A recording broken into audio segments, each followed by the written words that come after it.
Check, check, 1, 2. Ça va? Vous allez bien? Ah, même le générique et tout, super, c'est la classe. Il reste plus qu'à danser là. On va se bouger un peu, allez. Tout le monde, tape des mains, on va faire bouger tout le monde. Tout le monde, tape des mains, tape des mains, yeah. Rap, moyen d'expression. L'homme parlera le rap depuis sa création. Rap, de quoi est-il question? Cracher du verbe original sur toutes les nations. Africains, américains, algériens et marocains, martiniquais, guadeloupéens, provinciaux et parisiens. 15, 20 et anciens. Noir, blanc, jaune, rouge, vert. C'est pour vous que je fais des vers. À l'endroit, à l'envers. Des formules qui stimulent, pleines de caractère. Dans l'univers d'une nation qui frime, rime, tape. Celle de Roubaix aujourd'hui. J'avais dit le tonton. Yeah. Alors, il y en a qui ont plus de 30 ans ici. Il y en a qui ont plus de 40 ans. Ils sont tous jeunes. Il y en a qui ont grandi avec HIP, HOP. Ah, il y a des jeunes. Voilà, tu vois. Ouais, demande plus de volume peut-être sur ce micro rouge. Tu peux mettre un peu plus de niveau micro rouge. Le rouge, s'il te plaît. Le vert, c'est... Celui-là marche. Non. Ouais, marche bien le tien. Bon, tu nous fais un petit rap. Oui, non, peut-être pas. Oui, alors, merci d'être venus si nombreux. Que des fois, il y en a, ils viennent plus au battle de hip-hop qu'aux conférences, parce qu'on dit aux conférences, c'est parler, mais c'est bien de se rencontrer et de pouvoir échanger cette culture qui est à part entière d'abord pour nous personnellement, mais aussi pour vous, qui fait partie de votre vie. Le hip-hop, c'est pas que, je dirais même que c'est pas qu'une culture. C'est sur le plan aussi social, sur le plan de la vie, ça a transformé la vie d'énormément de gens dans le monde. Si c'est pas la culture la plus forte, ce que je dis souvent, celle qui est là depuis maintenant 50 ans pour les États-Unis. 1973, je viens de publier un petit truc avec le groupe Les Last Poètes. Et je regardais la pochette du disque que j'ai acheté en 1973. Ça me rajeunit pas, mais c'est vrai que cette culture du hip-hop a commencé. Et quand moi-même je pensais pas que j'étais dans cette culture hip-hop, j'avais acheté un premier disque de gens qui parlaient sur la musique et comme en 73 je comprenais pas l'anglais, j'ai acheté le disque parce que derrière il y avait le groupe Kool and the Gang qui faisait la musique. Vous connaissez Kool and the Gang? Ladies Night, hein?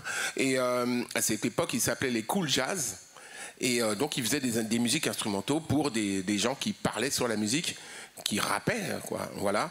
Et donc sans le savoir, il y a 50 ans qu'on est dans cette culture. Après j'ai découvert le hip-hop en étant sans savoir aussi que j'étais dedans quand j'ai commencé à la radio en 82. Je suis avant tout musicien, je parle un peu de moi légèrement. Et j'ai découvert le hip-hop parce que, voilà, par inadvertance, j'ai rencontré des gens comme Sophie Bramley, qu'on peut encore applaudir, qui est venue m'amener qui m'a amené avec Laurent Switou, Africa Bambaataa à la radio. Et quand Africa Bambaataa est rentré dans mon émission, il m'a dit, mais attends là, t'es dans la culture hip-hop. Voilà, donc on est vraiment une grande famille. Voilà, voilà pour commencer. Pour commencer. On peut les applaudir. Alors présentez-vous. Allez. Ok. Ah non. Ah non. Bah, je recommence. Tu sais, comme ça vous avez le temps de... Donc, de nouveau Rachid Amenzou. En fait, je suis originaire du Nord-Pas-de-Calais, plus précisément des Flandres, Bailleul, s'il y en a qui connaissent Bailleul. Du coup, je suis danseur depuis 1991 où j'ai gagné mon premier concours de danse dans mon école primaire. Voilà, et puis je me suis plus jamais arrêté de danser, quoi. Voilà pour ma présentation. T'en dis pas assez, tu es bien humble. C'est bien. Tu es dans le livre des Guinness. Donc en 2000, j'ai effectué le record de head spin. Je sais pas si vous voyez la tours sur la tête. Voilà, c'est le... Combien de tours? Donc en fait, en 99, le record était de 28 tours. Ouais. Et moi, j'ai fait 50 tours en 2000. Et en 2001, Benny a fait 62. Et maintenant, on a plus de 160. Parce que c'est ça, en fait, la culture hip-hop, et surtout donc, dans le break. On met la barre là. Après, il y a quelqu'un qui la apprend et qui la met là. Quelqu'un d'autre qui la prend et qui la met là. Et c'est toujours comme ça, quoi. C'est toujours en évolution. Exactement. Toujours repousser les limites, quoi. Même les figures qu'il y a de nos jours, jamais on n'aurait pensé, il y a 25 ans, faire ça. Et actuellement, tu as sorti ce fameux livre-là, incroyable ce livre. Ouais, donc c'est le livre Zoom, on en parlera peut-être après. Ouais, et donc c'est un livre qui retrace l'histoire des danses hip-hop.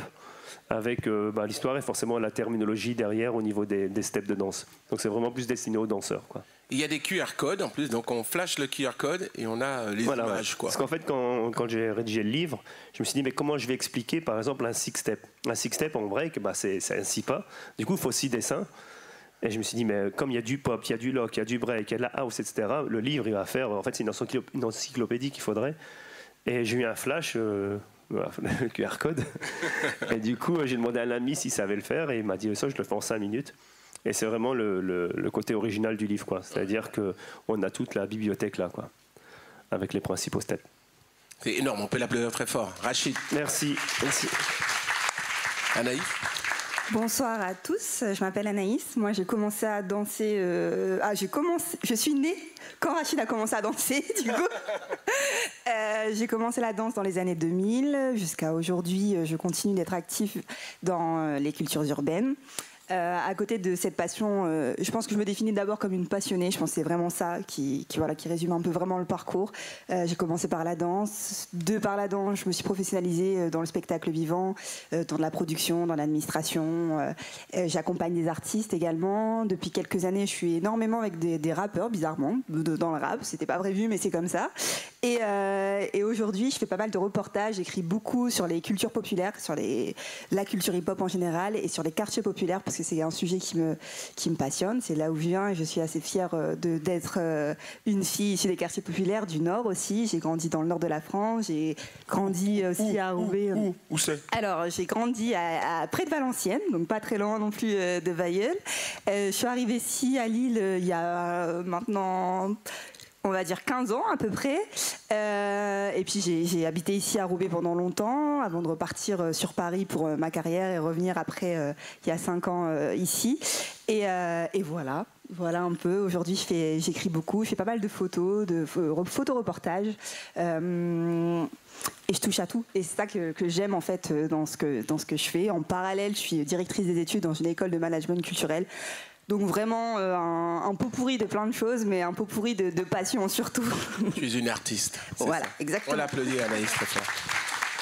Je me tourne sur ma droite, monsieur Olivier Cachin. Voilà, donc moi je suis journaliste, écrivain, j'écris une trentaine d'ouvrages, conférencier. J'ai découvert, je suis journaliste depuis les années 80, ce qui ne rajeunit Journal personne. L'Affiche. Puis après à la télé Rapline, Radical, beaucoup de choses. Mais puisque le thème de cette rencontre c'est le hip-hop bien sûr, mais aussi lié à la mode et aux vêtements, je voudrais commencer par une petite histoire qui moi m'a vraiment marqué, qui m'a fait comprendre que justement le rap, puisque moi autant la danse c'est plus Rachid, moi je suis plus sur le rap et le DJing, c'est quelque chose qui va bien plus loin que simplement la musique. Dans les années 80, au début des années 80, c'est-à-dire après les premiers gros tubes, puisqu'en 79 Rapper's Delight de Sugar Hill Gang marque l'avènement d'un hip-hop qui est comestible pour les radios, qui est commercial, qui va devenir un hit mondial, donc qui va relancer cette culture qui existe, comme le rappelait Sidney, depuis 73. Et au début des années 80, il y a un gros label qui va naître, qui s'appelle Def Jam, qui est déjà très symbolique de l'Amérique et du hip-hop, puisque c'est deux promoteurs, enfin deux entrepreneurs qui vont le monter. Un qui est blanc, Rick Rubin, qui est aussi bien amateur de thrash metal, qui a produit notamment Slayer, mais aussi grand fan de hip-hop, puisque quand il est à la fac, il racontait, il dit, moi je demandais à mes potes, qu'est-ce que t'aimes bien comme musique, et les mecs, il répondaient, Jimi Hendrix, les Who, des gens qui étaient morts ou qui auraient aussi bien pu l'être. Alors que pour moi, le hip-hop, qui était cette culture neuve, c'était quelque chose qui m'excitait. Et donc il lance ce label Def Jam avec Russell Simmons, qui est manager de quelques groupes, notamment d'artistes comme Curtis Blow, qui est le frère de DJ Run, de Run DMC. Et donc dans ce label, va y avoir donc les premiers gros succès du rap new-yorkais en tant que tel, les Beastie Boys, Public Enemy. Mais celui qui m'intéresse et qui amène cette anecdote, c'est un gars qui s'appelle James T. Smith, mieux connu sous le nom de LL Cool J, c'est l'acronyme de Ladies Love Cool James, parce que c'était un peu un séducteur. Et ce gars, ce qui est amusant, c'est qu'il va donc arriver vers 84-85, et c'est déjà les photos d'époque, c'est toute une époque, on le voit, il est souvent torse nu, les grosses chaînes en or, la pose qui était la pose b-boy de l'époque, les bras croisés, le regard un peu, et c'est là où ça devient intéressant, il a une casquette, Kangol, qui s'appelle, une marque qui s'appelle Kangol, avec un kangourou. Alors ce qu'il faut savoir, c'est qu'au moment où LL Cool J a une casquette Kangol, c'est une marque qui est associé aux vieilles dames avec les cheveux violets, qui meurent sur des canapés en regardant la mer à Miami, les retraités qui vivent de vos fonds de pension. C'est une marque complètement obsolète, c'est un truc de vieux. Et tout d'un coup, il y a un jeune noir new-yorkais de 16 ans qui arrive avec ce look, et tout d'un coup, et c'est là où je veux en venir, c'est là où on voit que la musique, c'est pas que la musique. La marque, ça va devenir viral, sauf qu'évidemment, il n'y a pas encore Internet, donc c'est une viralité un peu différente. Mais tout d'un coup, on va avoir plein de gens qui vont s'approprier cette marque. Il va même y avoir un rappeur qui s'appelle Kangol Kid, d'un groupe qui s'appelle UTFO, un peu oublié aujourd'hui. Et c'est la première fois, pour moi en tout cas, un petit peu avant que Adidas et Run DMC entament un mariage de raison et de finance au bout du compte, qui montre que le hip-hop, c'est aussi une culture qui va transformer non seulement la musique, mais aussi la vie sociale, la mode, le langage. Ça touche tous les horizons. Et le fait que Kangol, du jour au lendemain, et il y a d'autres marques avec qui c'est arrivé, deviennent une marque branchée alors que c'était une marque super ringarde, c'est aussi ça le hip-hop, c'est quelque chose qui va transformer la vie et pas seulement la musique. Bravo. Passe à ton voisin, passe à ta voisine. Je vais rebondir en fait sur ce que tu dis, parce que moi, ce qui m'a intéressé, ayant eu pendant très longtemps un pied à New York et un pied ici, c'était justement la différence au niveau du vêtement.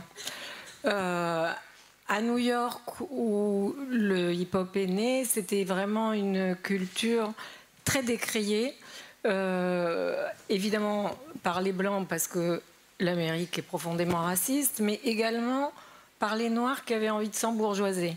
Donc, jeunes des ghettos qui portent à l'époque des baskets alors que personne n'aurait porté une paire de baskets en dehors d'un terrain de sport.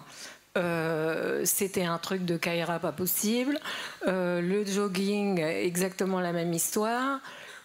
Plus eux qui accessoirisaient ça avec tout ce qu'ils trouvaient. Tu as cité Kangol, mais on peut aussi parler des lunettes Casal, qui étaient les lunettes de la sécurité sociale allemande, qui tout d'un coup sont devenues des objets d'exception dignes d'un machin Vuitton aujourd'hui. Donc ça, à New York, c'était soit des marques obscures qu'ils allaient chercher, généralement au quartier chinois en bas de la ville, soit n'importe quoi à n'importe qui, du moment que ça fait du style. Donc ça peut aussi bien être, je sais pas, à un moment donné, il y en avait plein qui portaient des queues de renard, avec des ceintures cloutées qui appartiennent plutôt au heavy metal, avec, je sais pas, je me suis fait dépouiller de tous mes bijoux. Ah non, mais ça c'est trop frais, donne, tac, paf. Tout et n'importe quoi était bon, alors que quand je suis arrivée à Paris, j'ai trouvé que l'histoire était très différente ici, parce qu'elle était déjà beaucoup plus luxueuse. En fait, il n'y a pas en France et en Europe le problème de racisme qu'il y a là-bas. Deux, très vite, et notamment parce qu'il y a eu HIP, les marques ont trouvé que c'était une opportunité géniale, et notamment Adidas, ça a coulé à flot, en veux-tu en voilà, sponsorisé, machin, etc. C'était impossible aux États-Unis. Aux États-Unis, on en était évidemment à faire des faux tissus de marque pour inventer des vêtements qui n'existaient pas. Quand aujourd'hui on a l'impression que c'est normal d'être habillé entièrement logotisé par Louis Vuitton ou par Gucci, jamais ces marques ne faisaient ça. C'était Dapper Dan au fin fond de sa boutique qui faisait des trucs sur mesure pour les artistes, totalement inventés, avec une armée de Chinois qui fabriquaient des tissus dans l'arrière-boutique, ou c'était les Chinois de Chinatown, encore une fois. Mais c'était... tout était underground. C'était pas que la musique, c'était... les parents étaient contre, les amis étaient contre, un chauffeur de taxi noir ne s'arrêtait pas pour qui était dans le hip-hop parce que la tenue faisait peur, c'était un truc. Donc il y avait une hostilité non seulement de race, mais d'objectifs de classe. Voilà, tout le monde voulait tirer vers le haut et le hip-hop, ça faisait peur parce que c'était un truc de ghetto très différent. Donc voilà, moi ce qui m'a vraiment marqué dans le vêtement dès le départ, c'est le clivage entre la France et les États-Unis, où c'était stratosphérique. Moi, je te connais bien, mais peut-être les gens ne te connaissent pas très très très bien. Qu'est-ce que tu faisais à New York à cette époque? Moi, je le sais. Mais en même temps, comment t'en es arrivé, parce que tu es photographe à New York, je crois, et comment t'en es arrivé à rencontrer tous ces gens du hip-hop? On va raconter un peu ton parcours impressionnant, puisqu'en plus tu exposes pas loin des photos. Non, mais je ne suis pas venue pour... Je suis venue pour l'histoire. Non, mais présente-toi d'abord. Présente-toi un peu, c'est important. Très brièvement, effectivement, je suis photographe et je suis partie m'installer à New York parce que j'avais l'impression que j'avais fait le tour de Paris. Je ne sais pas pourquoi, c'est très haché. Ça décroche des fois le micro. Hein. Ouais. Micro blanc. Change de micro, on va changer. Tiens. Merci. Allô, allô, ouais. Et donc, je suis partie au début faire des trucs méga chiants. Je travaillais pour Paris Match et pour une agence de photos, l'anniversaire de la mort de Marilyn Monroe, les fans de Michael Jackson, que des trucs sans intérêt. Et puis un jour, j'étais à une fête et j'ai vu un mec danser sur la tête. Et là, ils étaient plusieurs d'ailleurs, c'était tout le Rocksteady Crew. Et là, j'ai pris une claque. Je connaissais le rap parce qu'il y avait eu les tubes que tu as évoqués tout à l'heure, mais je n'avais pas bien compris. J'ai compris quand j'ai vu. Et j'ai compris aussi l'énergie que donnait la musique. Et donc, je suis rentrée par cette porte-là. Et comme à l'époque, c'était un tout petit milieu, je pense que à l'époque où je suis arrivée, peut-être 250 personnes au max étaient dans le hip-hop. Donc, je les ai très vite tous connus, tous suivis. En 81, 82. Donc c'était voilà, c'était facile d'en faire le tour, c'était facile d'être partout, et puis je suis restée 3-4 ans avec eux, donc j'ai eu le temps de bien couvrir le sujet. Et après, tu arrives en France, la première équipe de breakdance, cette tournée mémorable de 1982. J'étais pas là, j'étais à New York. C'était à New York encore quand ils sont arrivés. Voilà, Sophie Bramley. Sous vos applaudissements, s'il vous plaît. On s'est rencontrés donc après, souvent on me pose toujours la question, comment j'en suis arrivé à faire cette émission de télé qui est encore mémorable. Pourquoi? Parce qu'il n'y en a pas eu d'autres, à part le Rapline, bien sûr, avec Olivier Cachin juste après, en 91, si je ne me trompe pas, 90. 84, donc cette idée d'émission est venue de la responsable des programmes qui était avec moi déjà ma responsable, ma directrice à la radio. Je travaillais à Radio France, la maison de la radio, là. Tu avais une émission quotidienne. Et je faisais une émission électro, et sans savoir, je mettais déjà des morceaux de hip-hop, Planet Rock, d'Africa Bambaataa, des choses comme ça. Et Laurence Suitou, qui elle connaissait donc Sophie, vous étiez copine à New York, dis-moi, arrête-moi si je me trompe. Hein. Vas-y. Je ne sais pas par quel hasard, d'ailleurs, tu sauras mieux le raconter que moi, qu'elle connaissait donc Africa Bambaataa.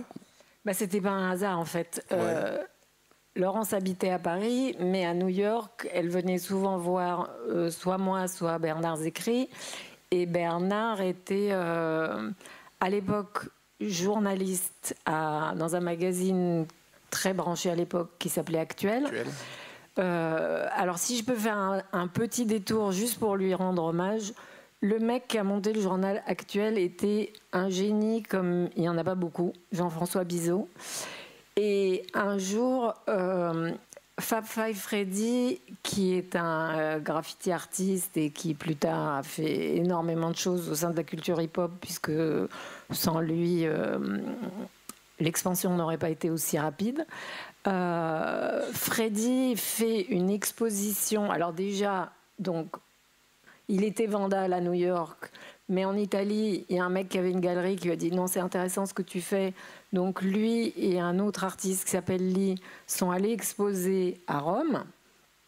Et comme Freddy est très social, il est copain avec toutes les stars, il parle un jour avec David Byrne, le chanteur du groupe Talking Heads, qui lui dit « Ah mais moi je suis à Paris, t'es tout près, viens parce que là j'ai rencontré un journaliste, je lui ai raconté un peu tes histoires de hip-hop, machin, ça l'intéresse, viens ».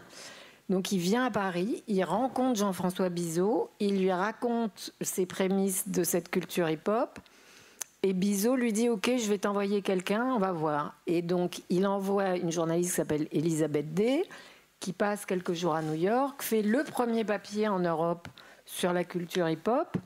Et de là, à partir de cet article, il y a un pont qui s'est construit entre la France et les États-Unis, qui a fait que la position de la France encore aujourd'hui est très différente du reste du monde, et que si ici le rap est si fort, c'est parce que ce pont qui a été établi a été incroyable. Donc après,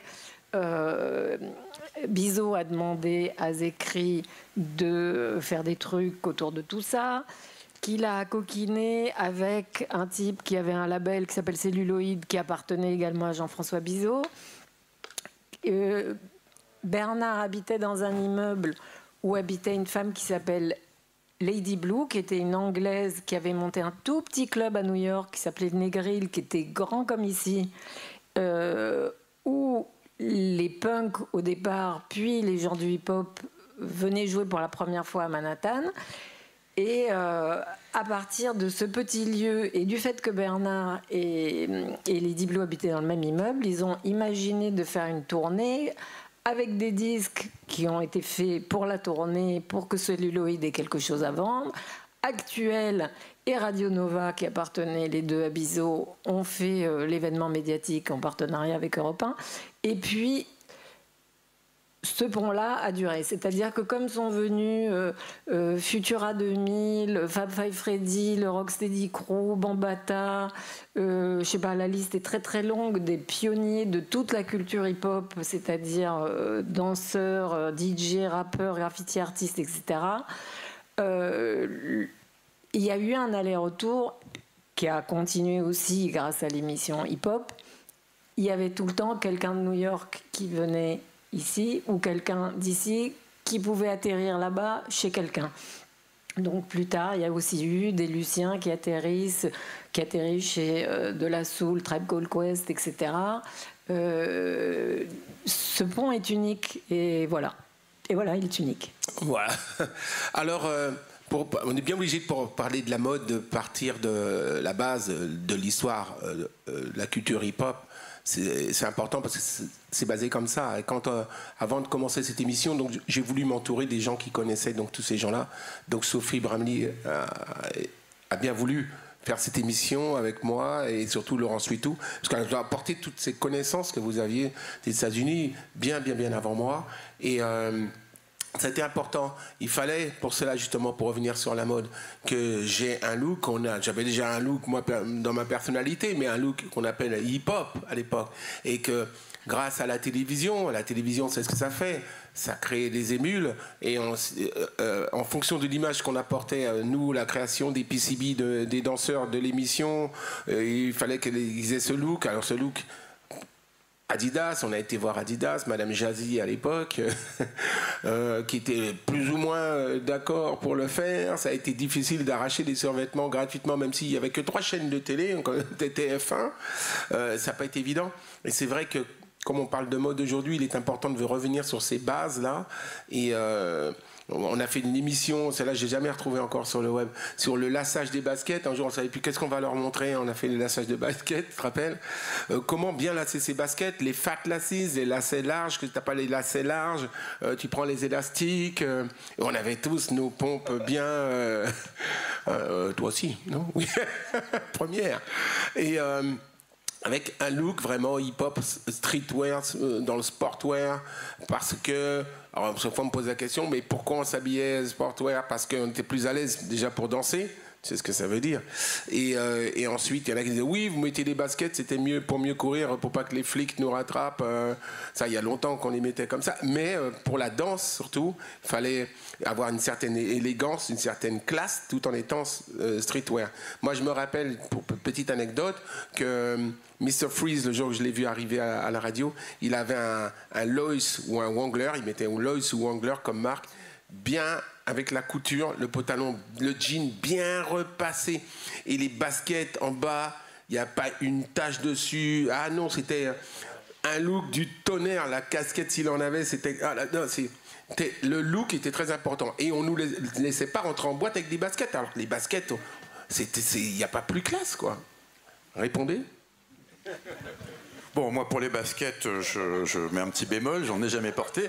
Mais non, mais ce qui est intéressant, c'est que justement, pour voir l'évolution, parce que effectivement, comme le rappelait Sophie, c'est une culture, ça peut paraître bizarre aujourd'hui, où on voit qu'elle est, y compris en France, majoritaire en musique, c'est ce qui remplit les salles, c'est ce qui dicte les looks, et d'une certaine façon aussi le langage.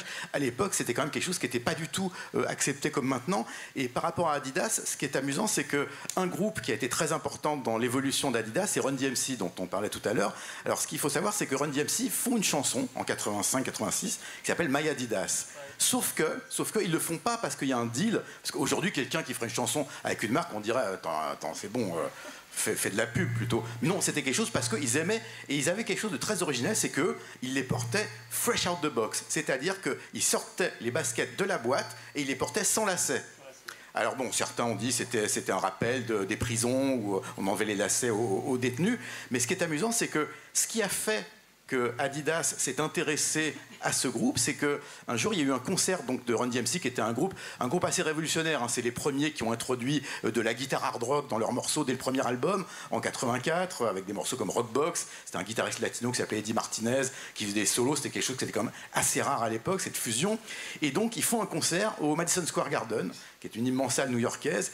Et à un moment, le rappeur, donc DMC, ah pardon, excuse-moi, je te coupe si tu veux bien. Coupe. En fait, c'était un coup monté. Ah. Oui, mais tu sais, quand la légende est publique de la réalité, tu sais bien qu'il faut imprimer la légende. Non, mais c'était génial. C'est que Rick Russell, qui est un génie, Russell Simmons, le patron du label Def Jam, qui était aussi manager de plein d'artistes, etc., c'était un génie. Et il avait compris que toutes les recettes pour s'immiscer dans les mondes qui étaient interdits au hip-hop. Et donc, il invite les gens d'Adidas à venir assister au concert. Les gens d'Adidas ne veulent pas venir, c'est pas leur marché, ça les intéresse pas, c'est pas pour eux, machin. Il arrive à les convaincre, et au moment où le groupe commence à jouer My Adidas, il y avait un code, et donc un a enlevé une de ses chaussures et l'a dressée. Et toute la salle, et Madison Square Garden, c'est quoi? C'est 15 000 personnes, je crois. 15 000, ouais. Toute la salle a enlevé une chaussure. Et donc, ils ont vu 15 000 gens avec une Adidas à la main. Ils se sont dit, putain, il y a un marché, on y va. Là, ils se sont dit, là, il se passe quelque chose, effectivement. Et c'est là aussi où on voit... Et c'est, pour moi, si tu parlais de la France, pour moi, la grosse différence, en tout cas par rapport justement aux marques entre les États-Unis et la France, c'est qu'aux États-Unis, il y a du racisme, mais il y a quelque chose qui rassemble tous les Américains, quelle que soit leur couleur, c'est le vert du dollar. Ce qui est amusant, c'est que dès qu'il y a quelque chose qui se passe, qui marche commercialement, parce que, encore une fois, il faut bien comprendre un truc, c'est que, je parlais tout à l'heure de Sugar Hill Gang, Rapper's Delight, qui a été un premier tube. Aux États-Unis, si le hip-hop est si important, c'est pas parce que y a des gens qui se sont dit, cette culture qui vient des ghettos. Ils s'en foutent, les décideurs. Par contre, il n'y a jamais eu de ministre de la culture aux États-Unis. La culture, elle existe parce qu'elle rapporte de l'argent. Le côté qu'on a ici en France et dont on peut être fier, c'est-à-dire où on va booster la culture, on va créer des endroits, y compris pour le hip-hop aujourd'hui, pour que les jeunes fassent des choses. Aux États-Unis, ça ne marche pas comme ça. Aux États-Unis, si le hip-hop existe, c'est parce que dès le début, c'est de l'argent. Et le fait que des marques voient quelque chose comme ça, encore une fois, comme le rappelait Sophie, Adidas, ils n'en avaient rien à foutre des rappeurs. C'était pas leur truc. Mais ils disent, ah ok, d'accord, c'est ça qui se passe, très bien. Et bien dans ce cas-là, on va suivre. Et là, il y a un contrat qui est signé. En France, un peu plus tard, quand il y a un groupe qui s'appelle Arsenic, qui est un groupe dont le premier album sort en 98, qui s'appelle Quelques gouttes suffisent, c'est un groupe qui vient de Villiers-le-Bel, le 6e chaudron, et dont le look vestimentaire est quasiment intégralement du Lacoste. West Coast là, ils ont le crocodile partout, ils ont même fait une couverture de Radical où ils étaient avec 2 crocodiles en laisse. C'est leur tenue. Et donc on pourrait se dire, si la France pense à l'américaine, tout de suite les mecs se disent, ah ok, on a une nouvelle culture qui apparaît et qui va s'approprier cette marque, on va suivre. Il s'est passé exactement le contraire, c'est-à-dire que si Lacoste avait pu interdire à Arsenic de porter du Lacoste, il l'aurait fait, parce que pour eux, c'était un truc qui dévoyait cette marque tellement classe, qui s'adressait aux gens qui vont jouer à Roland-Garros, qui ont 50 ans et plus, qui sont blancs, propres sur eux, qui ont de l'argent, et il a fallu attendre 25 ans, puisque c'est arrivé aujourd'hui, pour que enfin, et c'est ce qui est arrivé il y a quelques mois, Arsenic soit officiellement sponsorisé par Lacoste, assiste au tournoi de Roland-Garros cette année, et c'est comme ça que Lino et Calbo, qui ont été boudés par la marque pendant si longtemps, sont aujourd'hui des représentants officiels. Entre parenthèses, quand Lacoste a commencé à s'intéresser à la culture hip-hop et à prendre des ambassadeurs, ils n'ont pas eu de bol parce qu'ils ont pris Moa Lasquale et Romeo Elvis. À un moment où tous les deux étaient dans une sauce pas terrible, donc ils se sont bien rattrapés avec Arsenic. T'as raison, mais si je peux me permettre... Permets-toi. Non, mais parce que ça a duré quand même extrêmement longtemps avant que les marques américaines sentent le dollar dans le hip-hop. Parce qu'on parle d'une culture qui a vraiment émergé au début des années 80. Le concert d'Adidas, il était déjà 10 ans plus tard. Et pendant les 20 premières années du hip-hop, les marques ont surtout fait des procès. Je pense en particulier à Tommy Hilfiger, qui était un peu comme Lacoste, une marque très blanche, propre sur elle, machin, tout ça. Ils détestaient l'idée que les rappeurs portent leurs fringues. C'était insupportable pour eux. On peut dire la même chose de Calvin Klein, de machin. Toutes les grosses marques américaines étaient hors de question. Ils avaient vraiment l'impression que ça salissait leur marque. Il a quand même fallu une bonne vingtaine d'années, voire plus, pour que ça se retourne complètement. Maintenant, moi, c'est peut-être pas le sujet, mais ce qui m'a intrigué très fort, c'est pourquoi il y a eu ce switch permanent vers les marques blanches, alors que pendant 20 ans, énormément de rappeurs ont monté des marques de fringues, ou Russell, ou d'autres gens. Il y a eu Fat Farm, il y a eu des tonnes de marques. Et en fait, il y a quand même toujours eu ce truc de vouloir la marque de luxe des Blancs. Il y a un petit problème, quand même. C'est pareil pour le champagne, c'est pareil pour le cognac. Alors, oui, la marque des Blancs, oui, je vais parler de Nike, par exemple. Mais le problème, c'est que Nike, l'emblème, c'est un noir, c'est Michael Jordan. Et que les jeunes qui mettaient du Nike avant... C'est une marque de sport. C'est une marque de sport. Oui, mais je parle des autres marques, surtout. Ah, des autres marques. Ah oui, ça, c'est bien dommage. D'ailleurs, moi, depuis, je ne mets plus de Nike, je mets une casquette qui ressemble à rien. Les gens me demandent où je l'ai acheté, et je leur dis, je voulais savoir. Donc, voilà, faut rester jusqu'à la fin. Non, non, vous voyez, j'ai plus de Nike, j'ai plus de Adidas. Des fois, oui, j'ai un survêtement Adidas. Des fois, quand même, il faut représenter un peu... Non, j'ai acheté ma casquette. C'est un scoop. Chez H&M. Elles sont super bien. Honte à toi. Ouais, j'ai été acheter ma casquette. Non, mais ça va pas. Je les achète chez H&M. Vous savez pourquoi? Parce que je pense que l'identité, la personne et que tu représentes, tu dois représenter ce que tu es. Si tu es classe, si tu ne l'es pas, tu es comme tu es, tu n'as pas besoin d'avoir la marque de quelqu'un qui ne te connaît pas pour la porter. Donc, tant qu'à faire. Et puis si tu n'as pas trop de sous, tu t'achètes un truc, ça vaut 10 euros. Pas de fast fashion. Non, ça c'est pas possible. Non. Oublie. On va parler de casquette après. On parle de mode. Non, je pense que la mode, c'est toi qui l'as fait. Moi, j'ai toujours pensé comme ça. Et puis, j'aime bien porter, par exemple, les marques de gens qui l'ont créé. Actuellement, je suis comme ça. Là, j'ai un t-shirt Rumble. C'est un petit Français du 15e qui fait ça. C'est la marque presque officielle maintenant de tous les b-boys qui portent. Vous connaissez Rumble ? Tu vois, qui est la marque officielle de tous les b-boys. Et c'est un petit Français qui fait ça. Il gagne pas beaucoup de thunes avec ça, mais il donne grave pour tous les jeunes danseurs, tous les kids et tout ça.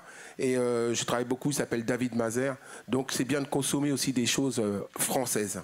Voilà. Ouais. Après, je trouve que justement, ce qui est intéressant avec... alors, j'ai trop envie de passer de l'autre côté et de m'installer et de vous écouter tellement c'est passionnant. Mais effectivement, pour rebondir un peu sur ce que disait Sophie, mais également Olivier, ce qui est assez drôle avec l'exemple Lacoste, en fait, c'est qu'au-delà, donc là, on parle vraiment que d'Arsenic, mais en fait, c'est tout ce qui se passe autour. Ça veut dire qu'on a une réappropriation de la marque, de son image, on ne voulait pas s'associer parce que c'était ça, aux personnes racisés issus des quartiers populaires. Aujourd'hui, en 2023, on se rend compte, et c'est là où c'est intéressant, parce qu'on disait la musique, en fait, il y a un éternel va-et-vient entre la mode et la musique. C'est pas que seulement l'industrie musicale, c'est tout ce qui gravite autour, et ce qu'on va appeler le merch plus tard, etc. Mais effectivement, on a ce fait où les rappeurs, aujourd'hui, sont indéniablement des atouts commerciaux énormes, en fait. Et le rap, la musique rap est aujourd'hui au top des charts ici, je prends l'exemple français parce que Lacoste pour le coup c'est très impressionnant. Et au-delà de simplement remettre Arsenic un peu comme les égéries de la nouvelle collection, c'est qu'on fait une exposition avec toutes les photos d'Arsenic à l'époque, donc ces fameuses photos qu'on a voulu censurer à un moment, et on les reprend pour les exposer. Ce qu'on fait aussi avec Lacoste, c'est qu'on va reprendre donc forcément Arsenic, et puis aussi la campagne, c'est qu'on va chercher donc des Noirs et des Arabes pour les mettre en full Lacoste mais survêt, pour les mettre dans les gares Montfermeil, etc., pour faire les photos de la campagne. Et c'est ça qui est hyper intéressant dans le cas Lacoste, c'est qu'on a vraiment ce truc de on a complètement switché, donc ça s'explique aussi notamment avec les équipes qui changent. Forcément, les équipes des marques qui travaillent là-bas sont aussi changeantes, c'est plus comme avant. On a des jeunes de la trentaine, quarantaine d'années qui arrivent aussi dans ces équipes et qui changent la façon de représenter. Et encore, on est sur une question de représentation, mais de représenter les personnes, les artistes, les futurs clients, etc. Donc ça, c'est intéressant. Et pour revenir à ce que disait Sophie, effectivement, il y a toujours ce truc d'aller chercher la marque de luxe pour se valoriser, mais c'est un peu ça en fait. C'est aussi le hip-hop, c'est une culture noire. Peu importe ce qu'on en dit, c'est une culture noire, une culture populaire, une culture aussi qui est issue des quartiers les plus pauvres de la vie, des villes où elle a pu naître. Et en fait, le fait de se valoriser, c'est de porter un truc qui coûte hyper cher aux yeux du monde. En fait, c'est de se dire, aussi moi j'exige, j'ai aussi ce costard, ce gros truc, etc. Il y a un truc qui était hyper intéressant qui est sorti il n'y a pas très longtemps sur les réseaux. C'était un journaliste qui expliquait le cas de Jay-Z, par exemple. Jay-Z aujourd'hui, il est tellement riche qu'il a plus besoin en fait de s'afficher avec d'énormes chaînes, d'énormes bijoux. Le gars, il a des locks, il est habillé en noir, costard, normal. Et en fait, il est passé dans un autre truc. Mais avant d'arriver dans cette autre sphère, il y a toute cette valorisation de par ce que je porte, de par les marques qu'aujourd'hui je peux me permettre de porter, de par les bijoux que je vais montrer. On a le bling-bling, c'est ça aussi. Le bling-bling, c'est quoi? C'est je montre tout ce que je peux m'acheter. Tout à l'heure, on parlait des armes. Je montre mes armes. Je montre ma voiture qui coûte je ne sais pas combien. Il y a plein d'anecdotes, les rappeurs qui venaient sur les tournages avec les plus grosses bagnoles, et en fait le but c'était de ramener la plus grosse voiture juste pour montrer qu'on venait avec la voiture qui allait bien, quoi. Et c'est ça qui est intéressant dans le hip-hop, c'est cette ambivalence constante en fait entre la réappropriation, l'appropriation, le fait de rejeter des codes, d'en reprendre d'autres, de se réapproprier ce qu'on nous a interdit de porter pour après recréer des choses. Et effectivement, ce qui a été créé par les gens, par les personnes intéressées, les acteurs, ça n'a jamais vraiment fonctionné. Je pense notamment à Uncut ou Distinct, tout ce genre de choses vraiment très françaises. Oui, il y a une période où dans les années 2000, on avait tous notre t-shirt Uncut parce que c'était la marque de Booba et c'était cool. Mais comme 8, etc. Mais c'est passé en fait ça. Et on a toujours ce truc de nous aussi, on peut porter des belles choses, nous aussi, on peut porter tel truc, et on va changer totalement la vision de la marque, parce qu'on va jamais les porter comme les personnes lambda les porteraient en fait. Et je pense que c'est ça qui fait aussi toute la créativité du hip-hop, qui fait aussi toute l'excellence de cette black culture, j'ai envie de dire. Voilà.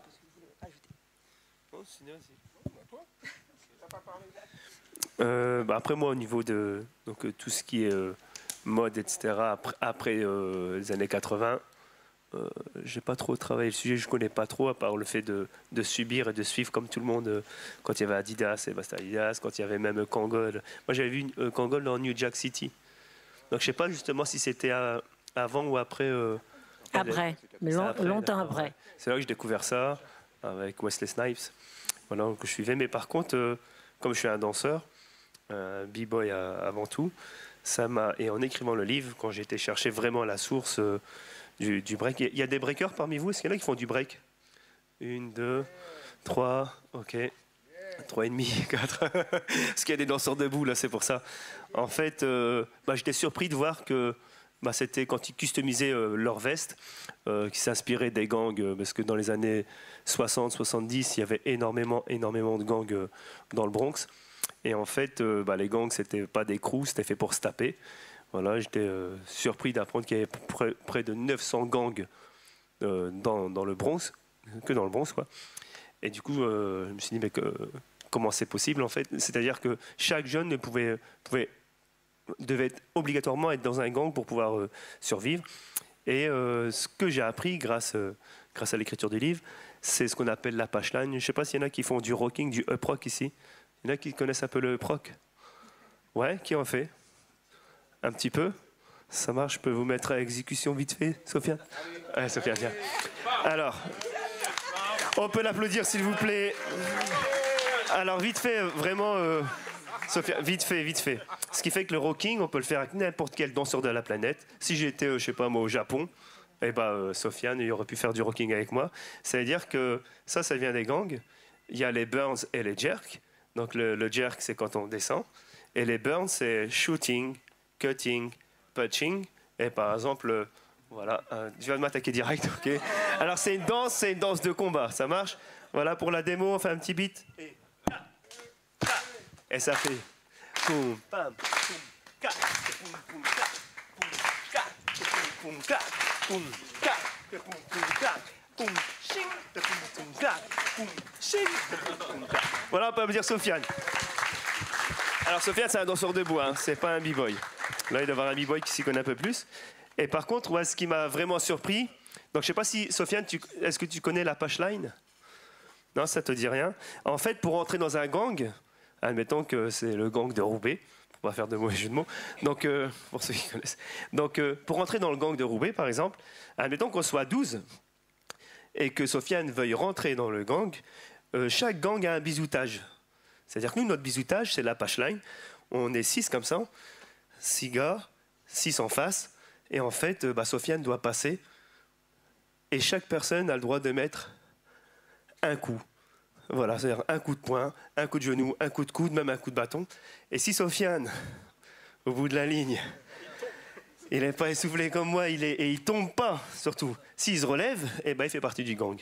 Mais ce qui est intéressant avec cette histoire-là, avec la punchline, c'est que c'est de là qu'on va garder en fait les positions battle en rocking. C'est-à-dire qu'on est comme ça, face à face, et après, en fait, on va plus se toucher. Parce que par la suite, ça va évoluer, et on va plus tendre vers une énergie positive, vers la danse. On règle nos comptes en dansant. Et je comprenais pas ça, même quand je regardais les films. Je dis, ouais, c'est chaud quand même. Et voilà, en fait. Et tout ça, c'est la beauté du rocking, et c'est la naissance du breakdance, du hip-hop. Voilà. Bravo. Oui. Excusez-moi, je me suis perdu. En fait, c'est pour dire qu'en fait, au niveau des vestes, on les customisait nous-mêmes. Il y avait le gang derrière, voilà. Et en fait, quand on perdait, en réalité avec les gangs, eh ben, on se faisait dépouiller. C'est-à-dire que c'était un trophée d'enlever la veste du gars. Et si le gars rentrait dans le gang sans veste, eh ben, en fait, il était destitué, il n'était plus dans le gang. Voilà. Je rajoute ça, et en fait, les fameuses vestes que tout le monde connaît, les Suprêmes, par exemple, où le gros logo Suprême il est derrière, en fait, ça vient vraiment de la rue. C'est pas juste Suprême qui a créé. Suprême, c'est un nom de gang en fait aux États-Unis, et le fait de mettre des vestes avec le gros truc derrière, c'est vraiment typiquement issu de ce qui étaient les gangs au début, et notamment des gros gangs de dealers des États-Unis, où on mettait le nom en fait de son crew dans le dos. Donc même les marques les plus cotées aujourd'hui ont pris leur inspiration. On sait, voilà, ça vient de chez nous, quoi. Moi, pour savoir, en règle générale, de toutes les manières, c'est le streetwear qui fait parler les individus quand ils se rencontrent. On se dit, tiens, on sait d'où il vient, son lassage de basket, son attitude. S'il s'habillait comme ça, c'est qu'il fait partie de quel quartier ouest, nord, machin, voilà. C'est le streetwear dans le hip-hop c'est comme une discipline à part entière, quelque part. On a le rap, le DJing, la danse, mais tout ça est lié. Ils sont tous liés ensemble par le streetwear, quelque part. Donc on reconnaissait, on dit, tiens, lui, comment il marche là? Ça doit être un b-boy, lui, il doit danser, il aime le rap, il aime la culture hip-hop, quoi, voilà. Olivier Cachin, il aime la culture hip-hop, mais il a été pas souvent, non pas rejeté, entre guillemets, mais on l'a souvent dit, mais comment se fait-il qu'il connaît toute cette culture alors qu'il n'a pas le look hip-hop? Peux-tu nous expliquer ça? Alors là, tu me tends une perche que j'ai saisie à de nombreuses reprises depuis 30 ans. En fait, c'est simple. Hein. Moi, quand j'ai commencé à présenter Rapline, c'était en 90 sur M6. Effectivement, l'idée, en fait, elle était très simple. Hein. Il y a une mode qui va durer 6 mois. Hein. Visionnaire M6. Hein. Donc on va faire une émission d'été pendant 2 mois, de préférence présentée par une petite nana mignonne ou un mec un peu en survêt. Bon, il s'est trouvé que c'était moi parce que j'étais déjà dans la chaîne, j'avais proposé un projet d'émission, et ils me disent donc il faudrait que tu t'habilles avec des survêtements et des casquettes. Et tout de suite, c'est le premier truc que j'ai eu à me poser comme question, c'est est-ce que je me déguise parce que j'avais jamais été habillé en streetwear. Moi, je suis un Parisien, j'ai jamais habité en banlieue, j'ai pas le permis. Cette culture, je l'aime, mais pas parce que j'en ai fait partie en tant que comme des gens comme Sydney ou Rockin' Squad d'Assassins ou tous les pionniers qui se reconnaissaient justement avec ces fat laces, ces vestes triple goose et tout. Moi, c'était en tant que touriste culturel, en tant que journaliste. Donc, est-ce que je me déguise ou est-ce que je reste comme je suis? Je suis resté comme je suis, ce qui fait qu'effectivement, au début, quand ils m'ont vu arriver, vu que c'était encore en France, c'était encore très très réduit, hein, la population qui connaissait le hip-hop en 90. Donc première réflexion, qu'est-ce qu'ils nous ont collé comme clown? Parce que ça va pas du tout. Bon, au bout d'un moment, ça a été effectivement un petit peu genre, c'est devenu, bon, il est peut-être habillé chelou, mais au moins il dit pas trop de conneries. Et il y a une émission, un extrait qu'on peut retrouver facilement sur YouTube qui était très drôle, c'était Assassin qui à l'époque passait en 92 au Transmusical de Rennes, qui avait fait une espèce de section hip-hop dans les banlieues avec trois artistes. Et donc je fais l'interview d'Assassin déjà qui était pas du tout d'accord entre eux parce qu'au début Rockin' Squad dit non, nous on veut pas que tu filmes le concert. Oui mais attends, les questions, faut qu'on vérifie nous ce qui va être diffusé. Et puis Solo qui dit non mais attends, c'est bon, laisse-le faire son boulot. Et je fais l'interview et à la fin il y a Solo qui fait attends 2 secondes, il parle au réalisateur, il fait attends maintenant tu vas retourner le truc et là il fait Assassin interview Monsieur Cachin. Alors vous êtes habillé avec une cravate et un costume, c'est pas très hip-hop quand même. Alors là, si tu veux, c'était magnifique parce que c'était déjà une question qu'on me posait régulièrement. Donc j'avais la réponse de 15 secondes, de 3 minutes, ce que tu veux. Je lui dis, bah écoute, le hip-hop, c'est être soi-même. Moi, j'ai jamais été habillé autrement qu'avec des costumes. Donc et à la fin, il me fait, ok.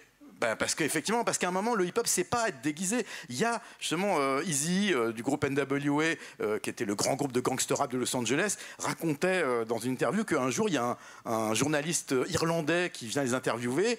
Et le mec s'était déguisé, littéralement. C'est-à-dire, il avait mis tout l'attirail et il arrive en disant « Ouais, moi, tu sais, je connais l'IRA et tout. » Le mec joue un rôle et l'autre l'a évidemment démonté en 2 minutes 30 parce qu'à un moment, c'est bien, je veux dire, moi, j'ai rien contre les baskets et le streetwear, mais il faut que ça soit ressenti. Si c'est pour faire style, comme je l'ai vu chez certains autres animateurs de télé, ou des fois, quand je passais dans des émissions, le mec arrivait, il me regardait, il faisait « Yo !»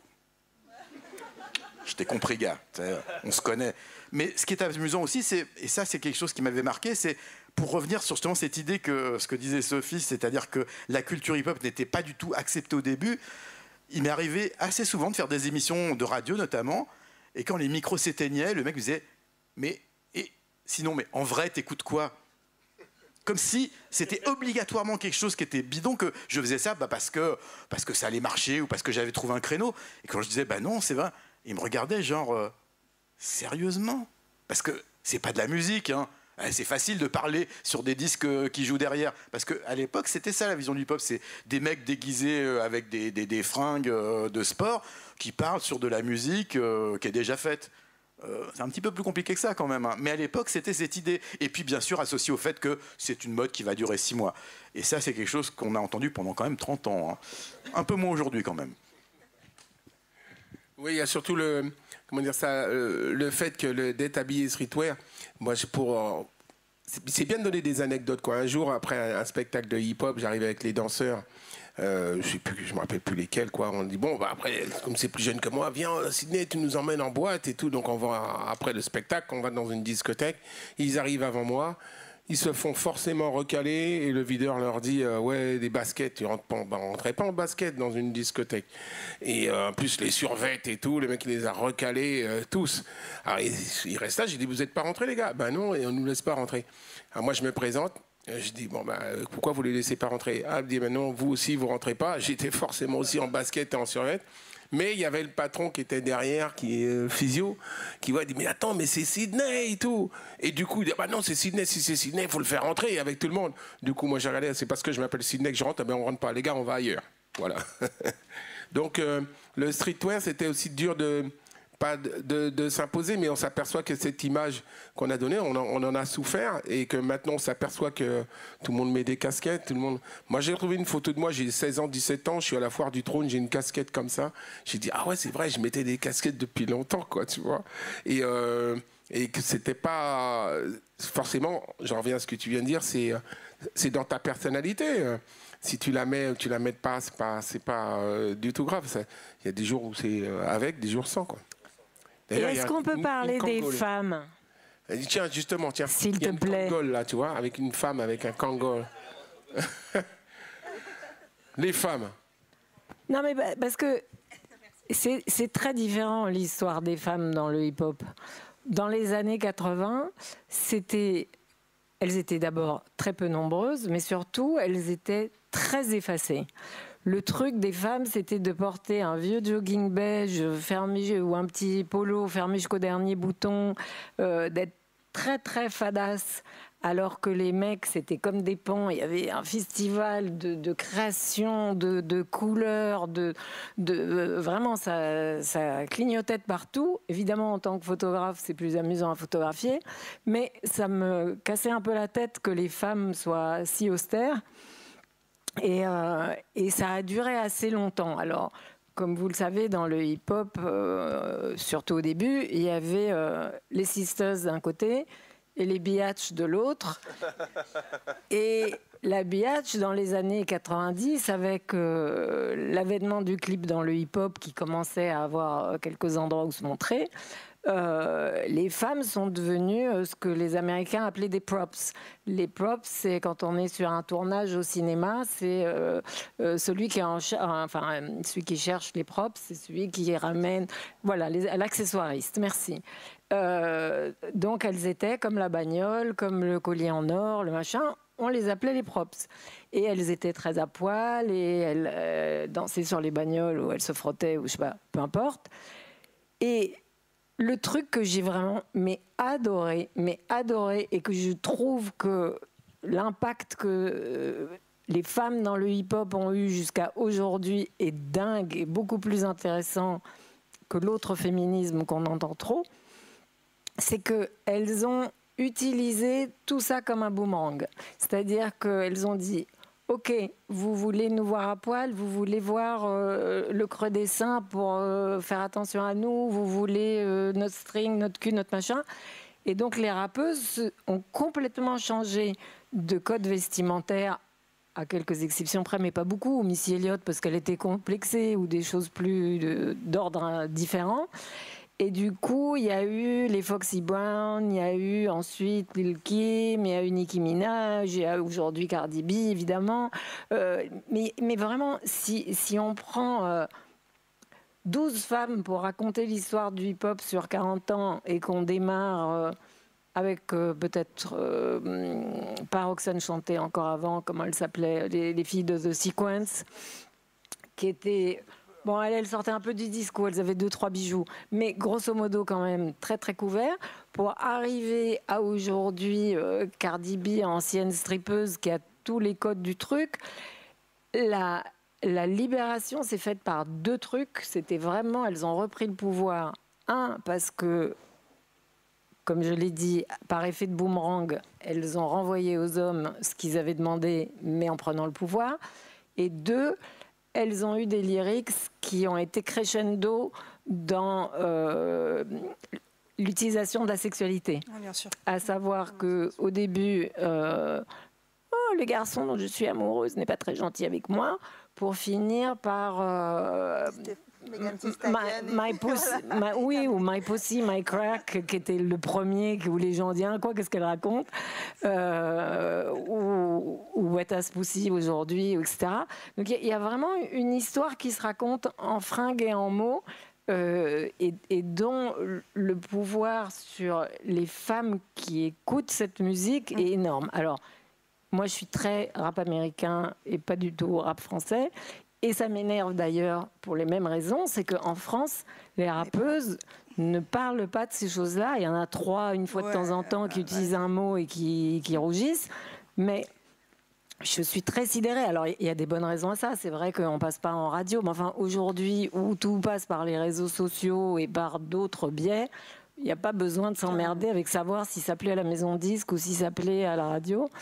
Et donc, ça m'agace. Donc, si jamais il y a des rappeuses dans la salle, faites-moi plaisir. C'est hyper intéressant parce qu'il y a actuellement un reportage sur Arte qui est hyper intéressant, qui parle de ça.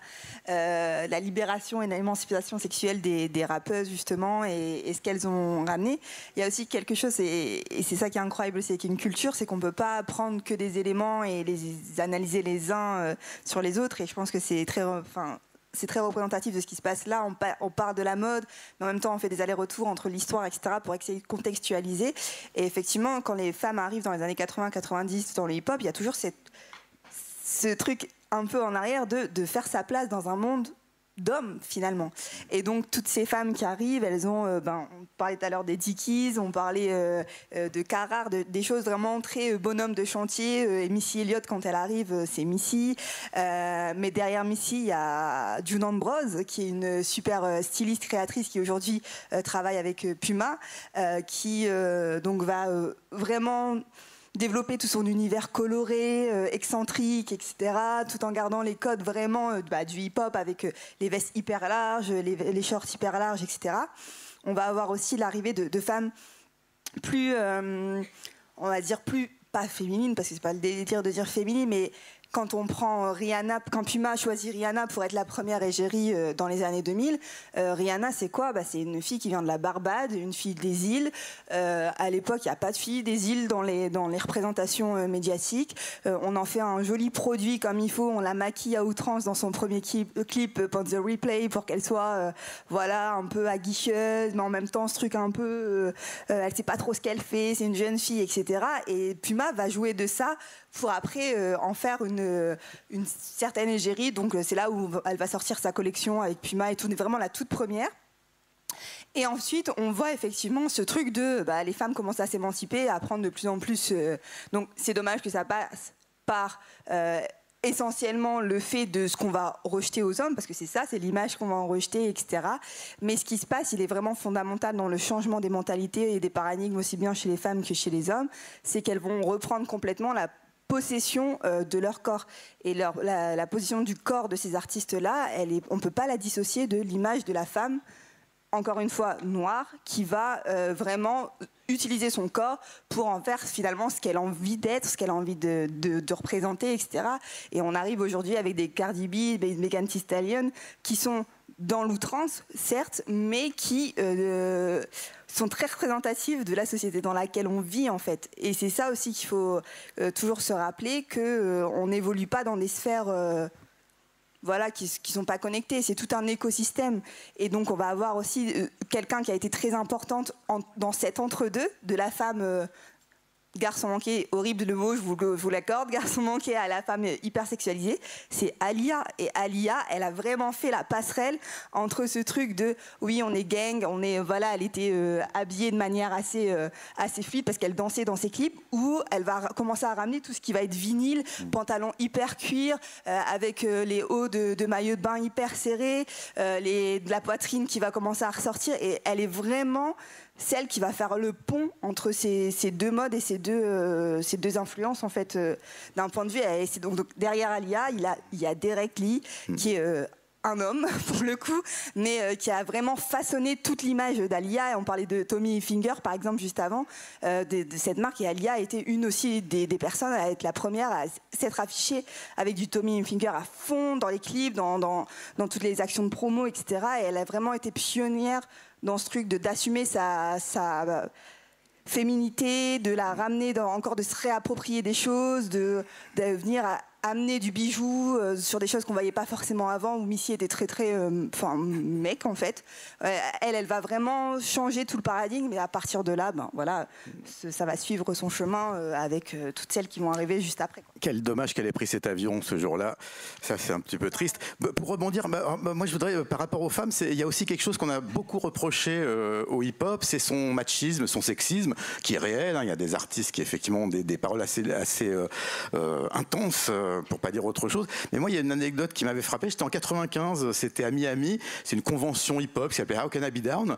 Donc, il y avait des concerts, des soirées.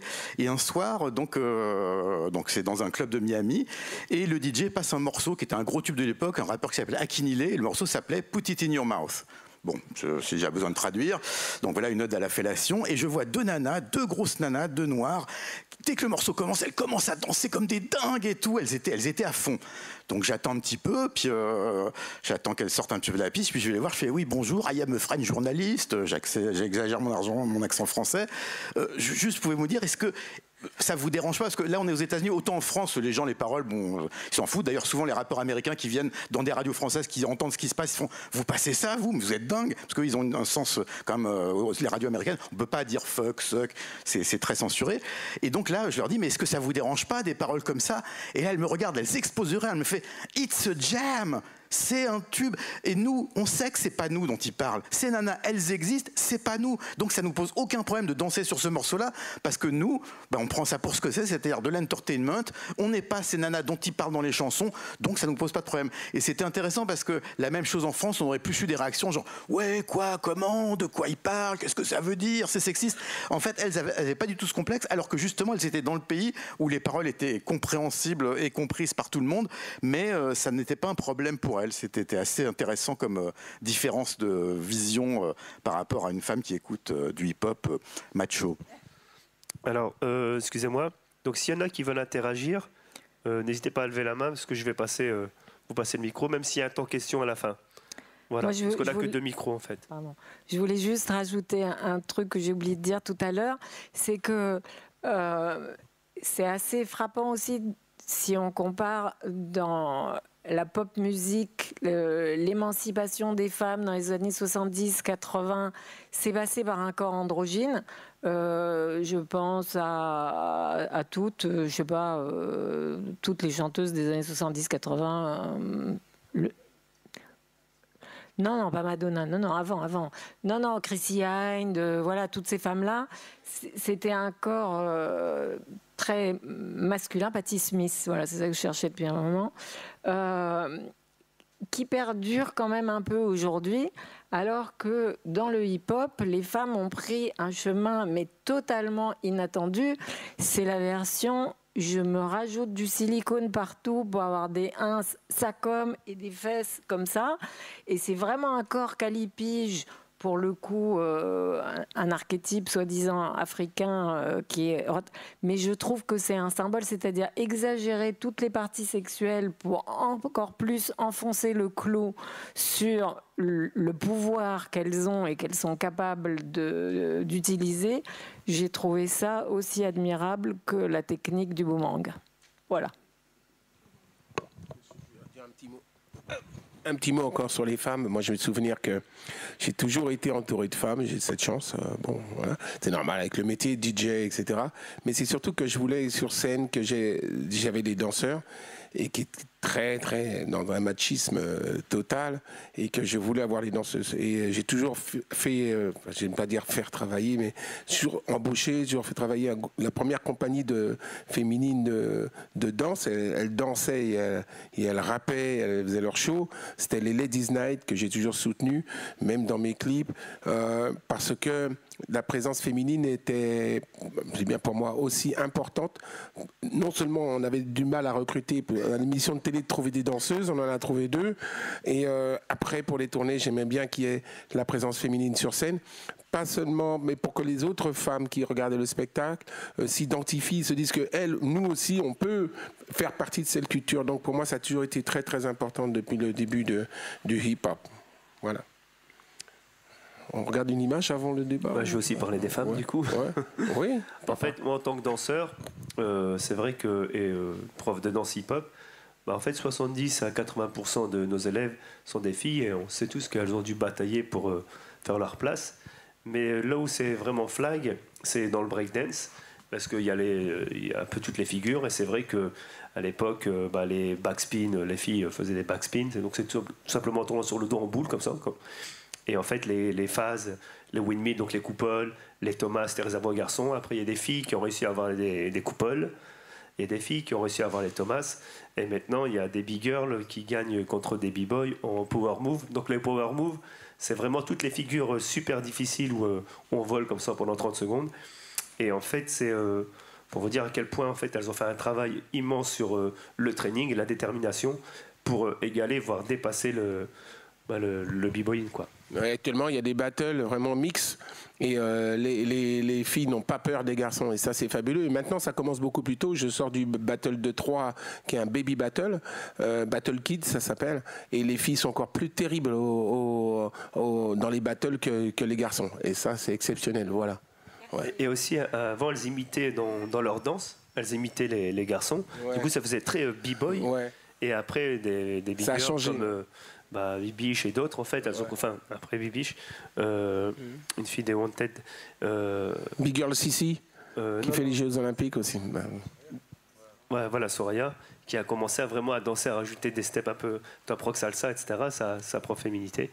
Et maintenant, elles ont leur propre style. Alors qu'avant, il Exact. fallait faire garçon. fallait faire comme les mecs et maintenant elles trouvent leur attitude Exactement. féminine dedans, c'est magnifique. Et toi, par exemple, Sofiane, donc, vous qui êtes dans l'area danse, donc les filles représentent combien de pourcents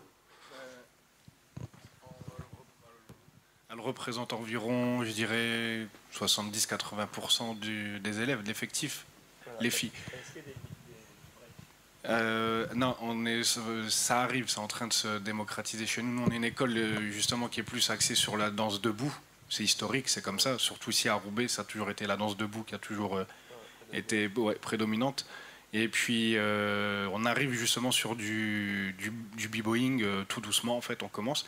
Et ça intéresse les filles aussi. Les filles, elles sont vachement intéressées par le b-boying aussi. Ça n'intéresse pas que les garçons, en fait. Et on a, par exemple, mené beaucoup de stages pendant les vacances, etc., ce genre de choses. Et on a filles-garçons, en fait. On n'a pas que des garçons qui participent. Il y en a qui ont des questions, n'hésitez pas. Hein. Ouais. Donc tout à l'heure, j'ai demandé s'il y avait des breakers. Est-ce qu'il y a des danseurs hip-hop? Est-ce qu'il y en a qui font du hip-hop tout simplement en fait, Ou danseuses. Danseuses, danseurs hip-hop. Ok. Des graffeurs, des rappeurs, des personnes dans la mode, des photos. Ah ouais, ok. Respect. Ça marche. Les personnes qui sont dans la mode, est-ce qu'elles ont... elles rêvent, ou c'est peut-être déjà fait, de créer leur propre entreprise, leur propre style? Tu peux dire te répondre? On l'applaudit, s'il vous plaît, déjà. Il va prendre la parole. Hein. Présente-toi en même temps. Je sais pas si on m'entend bien. Si, on Ouais, t'entend. ça va à peu près. Du coup, Tu t'appelles, excuse-moi. moi je m'appelle Noël Lapierre. Du coup, je suis à S-Mode, donc à Roubaix, en première année. Donc là, moi, c'est encore le tout début et tout ça. Juste comme ça, pour info, j'ai vraiment eu l'info de ce soir par mon directeur pendant mon examen ce matin. Je sais que tu es à S-Mode parce que je t'ai déjà vu là-bas. Tu sais, ouais, t'étais, mais je sais que t'es passé par là. Et je sais que du coup, tu vois à peu près la pression que j'ai dû bouffer ce matin. Et encore ce matin, j'ai présenté un suite. Et c'est vraiment autour de cette culture-là, parce que je trouvais que c'était la pièce qui représentait le mieux, en tout cas, la culture qui nous plaît tant et qui, je pense, plaît tant à tout le monde ici. Et en fait, moi, ça a vocation à être assez large, à se développer pas que sur juste le vêtement, c'est de développer presque, entre guillemets, un nouvel âge d'or du rap, si on peut. Et de toute cette culture-là, où en fait on aurait tout un renouvellement avec tout ce qu'on voit qui se développe aujourd'hui dans le hip-hop et surtout dans le rap, avec tous les nouveaux penchants qui peuvent arriver. Et du coup, essayer de mélanger tout ça et essayer de, en même temps, se rapprocher, par exemple, de danseurs pour avoir des vêtements qui vont être plus pratiques pour vous. Parce que moi, je sais que par exemple, j'aime bien les matières très épaisses, mais c'est peut-être pas forcément le truc le plus pratique. Pareil avec des gens de la culture skate ou des rappeurs qui vont du coup se produire sur scène, avoir des vêtements lourds, pareil, déjà il fait assez chaud avec tous les spots et tout ça, et essayer de développer toute cette culture-là et toucher vraiment tout le monde autour de cette culture-là, voire essayer d'amener encore de nouvelles personnes, même si aujourd'hui ça reste l'une des cultures prédominantes, et du coup pouvoir marquer suffisamment l'époque. Je sais pas si ce sera ma marque, j'espère que peut-être. Hein. On te le souhaite, on te le souhaite. J'espère. Mais en tout cas, je pense qu'il y a un nouvel âge d'or de toute cette culture-là qui pourrait revenir de la vision qu'on a de toute votre histoire à vous. Où, moi, depuis que j'ai genre 14 ans, je re-regarde des épisodes de HIP HOP. Je parle de personnes comme vous à mes parents qui, eux, ont une cinquantaine d'années et qui sont pas forcément dans cette culture-là. Et en même temps, ils ont toujours compris que notre culture... Non, mais... Il y a des gens comme vous qui sont hyper intéressés par ça, mais il y a d'autres personnes qui sont pas suffisamment encore intéressées et pas assez initiées à cette chose-là. Ouais. Parce que je pense que aussi ça reste quand même une culture où faut être initié par les gens pour réellement la comprendre. Et c'est aussi ça qui est important de, je pense, rattacher avec toute cette culture où les vêtements ont évolué grâce aux gens initiés dedans, qui s'intéressaient à ça et qui du coup mélangeaient avec la culture. D'autant plus que l'avenir de la culture hip-hop, elle est entre tes mains. Hein. On n'est pas immortel. Et donc, ça fait très plaisir. On peut l'applaudir très fort pour ton projet. J'espère que ton examen s'est bien passé. On peut passer à un extrait de l'émission je vais peut-être voir. Je sais pas, on n'a pas choisi, c'est à l'aveugle, là. Je sais pas ce qu'elle va mettre. J'espère que c'est bien. Peu importe. Ouais. Alors, prends ton temps, on peut parler entre temps. Moi, j'ai une question. Oui. En fait, peut-être qu'on le verra dans l'émission. Tu avais toujours un look, c'est un peu comme Bambaataa, déjanté, avec des lunettes du futur, etc. C'est Sophie qui choisissait mon look. Ouais, et je me disais. C'est pas très faux en plus. Et je me disais, Sidney met ça et tout, tu te rappelles un peu. Et je me posais la question, en fait, d'où ça venait, parce qu'en fait, on osait tout à l'époque. Oui, on osait tout. On n'a même pas parlé des nicknames, des platnames et tout ça. Sophie, c'était là. T'en as encore? Tu les as, tes ceintures? Ah, mais moi, c'est au musée. Toutes mes fringues sont au musée. Oui, parce qu'il y a un musée itinérant sur la culture hip-hop. C'était, comment ça s'appelle, Calogero, qui était venu me chercher tout ça. Mais c'est revenu ça dans les années 90, parce qu'on avait ramené une. Donc c'est les ceintures Ego Trip avec son blaze. Oui, avec son blaze. Donc c'était la ceinture métallique où vous aviez vos noms. Et la ceinture, moi j'avais acheté la mienne dans la 42e rue. Toi, tu en avais déjà depuis longtemps puisque tu es la vraie New-Yorkaise qui a tout ramené. Et on pouvait changer les lettres. On pouvait démonter la ceinture pour changer les lettres et tout ça. J'en ai encore une à la maison, mais celle-là, je la mets jamais. Je la mets plus, c'est un souvenir. Parce que c'est écrit sexe, alors je la mets pas. Donc là, ça va, c'est soft. Là c'est stylé. Ouais. Mon blouson, c'est de la marque d'un couturier qui s'appelle 17e Parallèle. Et j'achetais ses blousons en cuir. Et mes lunettes Mikli.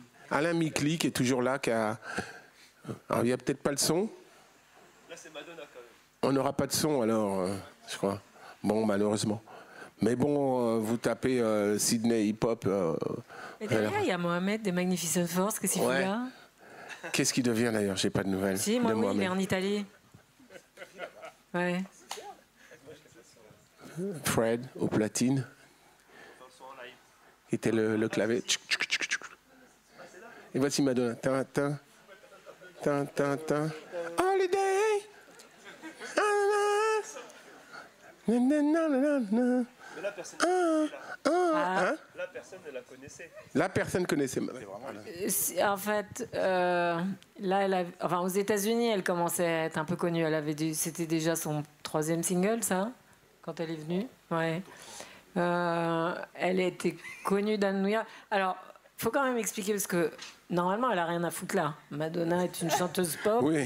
pas rappeuse, mais elle avait des liens avec la culture hip-hop qui étaient très forts. Elle a eu beaucoup de boyfriends déjà, mais elle avait aussi adopté les looks. Elle était copine avec Futura, avec Jean-Michel Basquiat, avec Issa Ring, avec Bambaataa même. Enfin, elle était très. Elle venait au Roxy. Elle était très attirée par. Très fashion. Partout. Là, non, elle aimait la musique, elle aimait les gens, elle aimait le truc. Donc, elle était vraiment pas hip-hop et en même temps très proche de cet univers et très liée à plein de gens. Et pour raconter quand même dans les détails, je crois que l'invitation est faite parce que l'assistante de Laurence était Red dingue d'elle. Et donc on a dit, comme on s'en foutait, on faisait n'importe quoi, on a dit allez hop, on l'invite, tout va bien. Oui, on a mis des ballons. Parce qu'elle portait dans son look les crucifix et tout ça pour adoucir l'histoire. Mais on a pris un risque ce jour-là, je me rappelle. On s'est dit, on va faire Madonna, les mecs, les vrais du hip-hop, les purs et durs. Mais qu'est-ce qu'elle fait là? On l'a fait quand même et on a eu raison quelque part parce que. Mais en fait, ce qui est marrant, c'est que Madonna, comme beaucoup d'autres à l'époque, en fait, ce qu'il faut voir, c'est que le fait que cette culture soit underground et noire et new-yorkaise fait que les premières fois où le hip-hop a pu sortir de ce ghetto new-yorkais, c'est aussi grâce à des artistes blancs qui ont apprécié cette culture et qui ont essayé de la mettre en valeur. On parlait tout à l'heure du New York City Rap Tour en 82, qui est passé au Bataclan, qui a fait quelques dates d'ailleurs, je crois, en France, qui était une catastrophe commerciale. Mais qui y avait avec Futura 2000? Mick Jones, le le guitariste des Clash, groupe de rock, qui, surtout à travers Mick Jones, s'était intéressé à la culture hip-hop, et donc c'était en quelque sorte fait un des ambassadeurs. Il y a eu un rap sur l'album Sandinista qui s'appelait The Magnificent Seven, qui a d'ailleurs été un petit peu repris par Chagrin d'amour pour faire chacun fait ce qui lui plaît dans la structure. Et il y a eu aussi dans le film Wild Style, qui est un des premiers films qui traite de cette culture.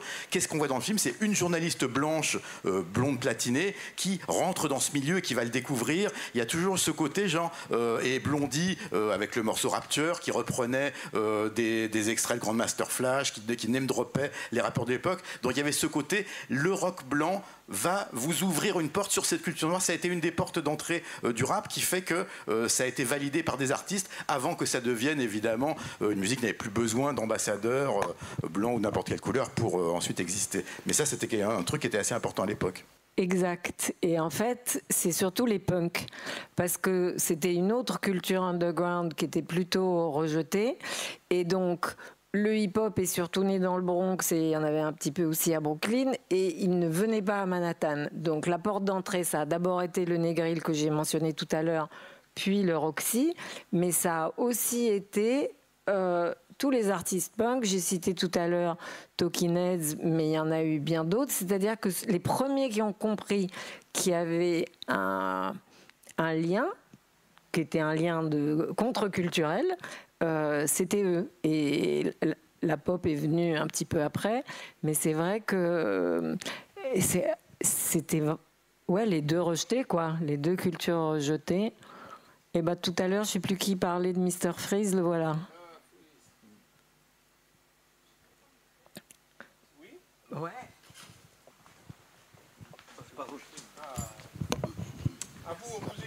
Merci. Bonjour. Je n'ai pas de questions, mais à Olivier Cachin et à Sophie. Olivier, je suis fan. Je vous écoute depuis très longtemps et vous êtes un livre. C'est incroyable. Merci. Et ce qui m'intéresse, c'est parce que je ne sais pas si certaines personnes sont conscientes de la révolution que le hip-hop a été, en fait, qu'elle soit sociale, vestimentaire, parce que Sophie, de ton côté, c'est pareil, tu as immortalisé des scènes incroyables à New York, je ne sais pas s'il y a d'autres photos, mais ça a été une énorme révolution, quoi, à raconter peut-être de cette espèce de New York était quand même, avait un taux de criminalité à l'époque qui était quand même assez élevé. Alors, on ne va pas comparer New York et Roubaix, mais il y avait une liberté... quand vous racontez au niveau des tenues vestimentaires, cette liberté qui a permis aussi cette création musicale qui est sortie comme ça pour dire à un moment donné on va arrêter de se fighter, on va se fighter avec la musique. Et par rapport à Roubaix où justement tu as vu des choses, et une espèce de grande liberté aussi, comment est-ce qu'à un moment donné cette révolution sociale et vestimentaire, et Olivier je pense que là-dessus vous avez beaucoup à dire, ça peut sauver des villes et ça peut sauver des vies. C'est sûr que quand je suis arrivée à Roubaix, c'est au début du hip-hop que j'ai tout de suite pensé parce que y a un petit peu la même chose d'avoir une situation assez difficile et une jeunesse qui est bouillonnante d'envie, qui a envie de faire plein de trucs et qui, dans le chaos, en fait, il n'y a qu'un seul moyen d'inventer, c'est de se retrouver dans le chaos. On ne peut pas être un bon bourgeois avec sa cuillère en argent et inventer quoi que ce soit, alors que quand c'est méga urgent, c'est très différent.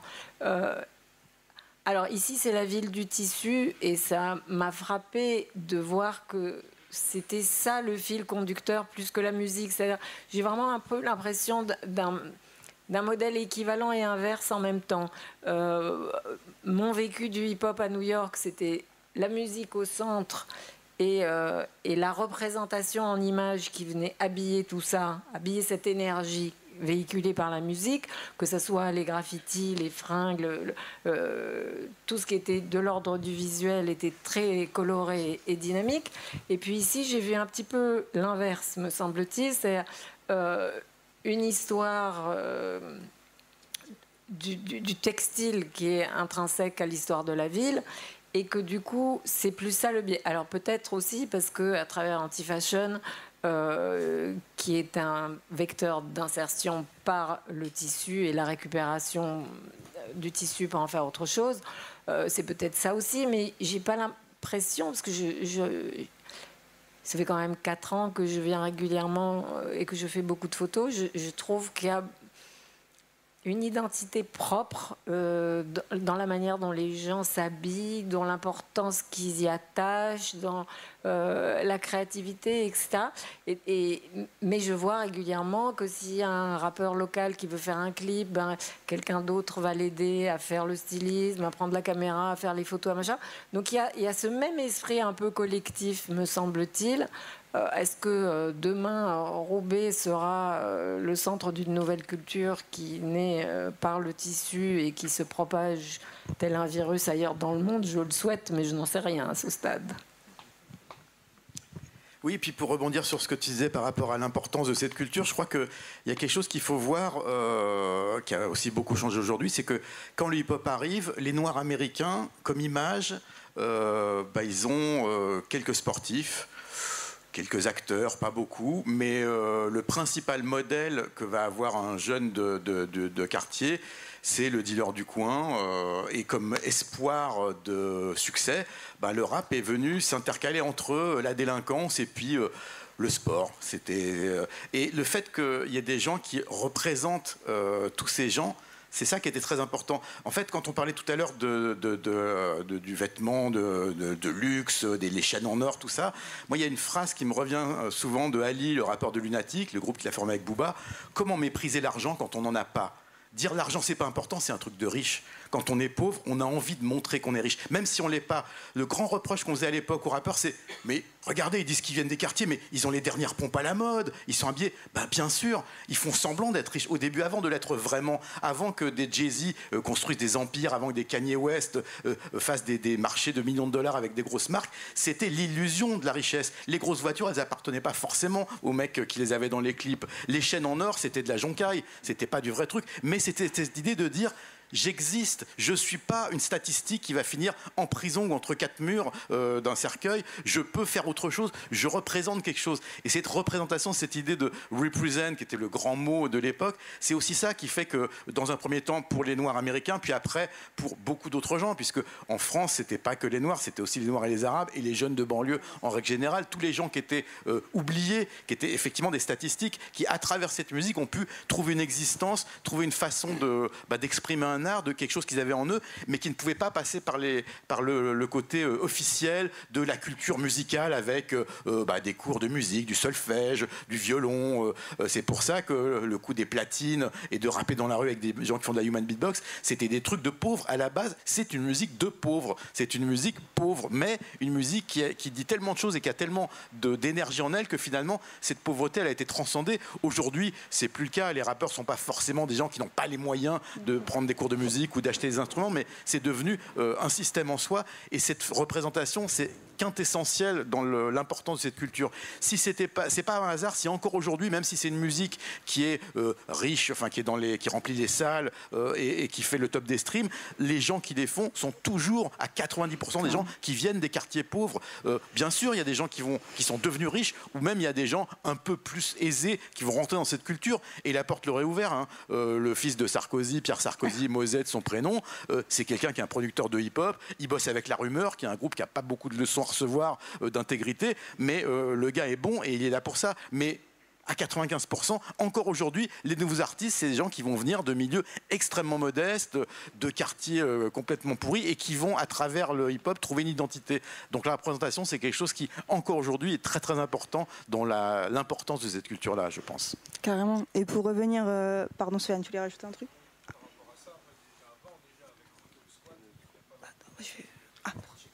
Oui. Donc déjà à l'époque, les gens aisés étaient déjà acceptés. Bon, c'était. Ouais, voilà. D'accord. Mais oui, d'ailleurs, effectivement, à l'époque, il y avait aussi le complexe d'être fils de riche et blanc. On dit que je suis blanc, on dit que je suis fils de riche, donc en avant, il essaie de le mettre en scène aussi. Mais ceci étant, si on regarde dans le hip-hop américain, il y a aussi des gens comme Chuck D qui viennent plus ou moins de la classe moyenne. Il y a toujours eu ce mélange, mais encore une fois, l'immense majorité, c'est comme si on parle aujourd'hui de la façon de consommer la musique. Bien sûr, il y a des gens qui ont des platines et qui écoutent encore des disques, mais la musique aujourd'hui, elle se consomme en streaming.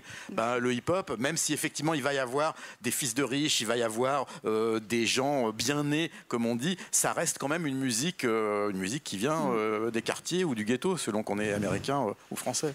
Et pour revenir sur Roubaix aussi, puisqu'on parlait de Roubaix et le rapport à la SAP, etc., effectivement, il y a l'histoire textile, mais c'est qu'aujourd'hui où la SAP est au cœur un peu de la du dynamisme de la ville, Roubaix, ce qui a fait que beaucoup de personnes sont sorties, ou en tout cas ont évité les rues, en tout cas le chemin de la délinquance, entre guillemets, c'est parce qu'il y avait de la danse et qu'il y avait de la musique. Enfin, ça reste quand même hyper fort dans les années 80-90, et c'est très marqué dans notre histoire roubaisienne de se dire c'est vraiment cette créativité urbaine qui a fait que aujourd'hui on est un fief, on est vraiment un précurseur dans la danse. On a vraiment un gros vivier de danseurs, par exemple, pour revenir à la danse, un gros vivier de danseurs. On a aussi des groupes, des anciens qui sont là depuis, qui ont maintenant 40, 50 ans, etc., mais qui ont vraiment marqué leur époque et que vraiment les connaisseurs de musique connaissent aussi en se disant « Ah mais oui, il y avait eux dans le Nord, etc. » Alors que peut-être nous, on a 30 ans, 20 ans, on ne connaît pas du tout, mais ces personnes ont marqué leur histoire et c'est vraiment ça qui a été vecteur. Aujourd'hui, certes, pour une grosse partie de cette génération, le fait d'upcycler, de customiser, etc., c'est important. Mais ça, c'est une partie de la jeunesse de Roubaix. Si on prend l'autre partie de la jeunesse de Roubaix, ça reste essentiellement axé sur le sport, axé sur la créativité, donc la danse, la musique, le graphe, etc.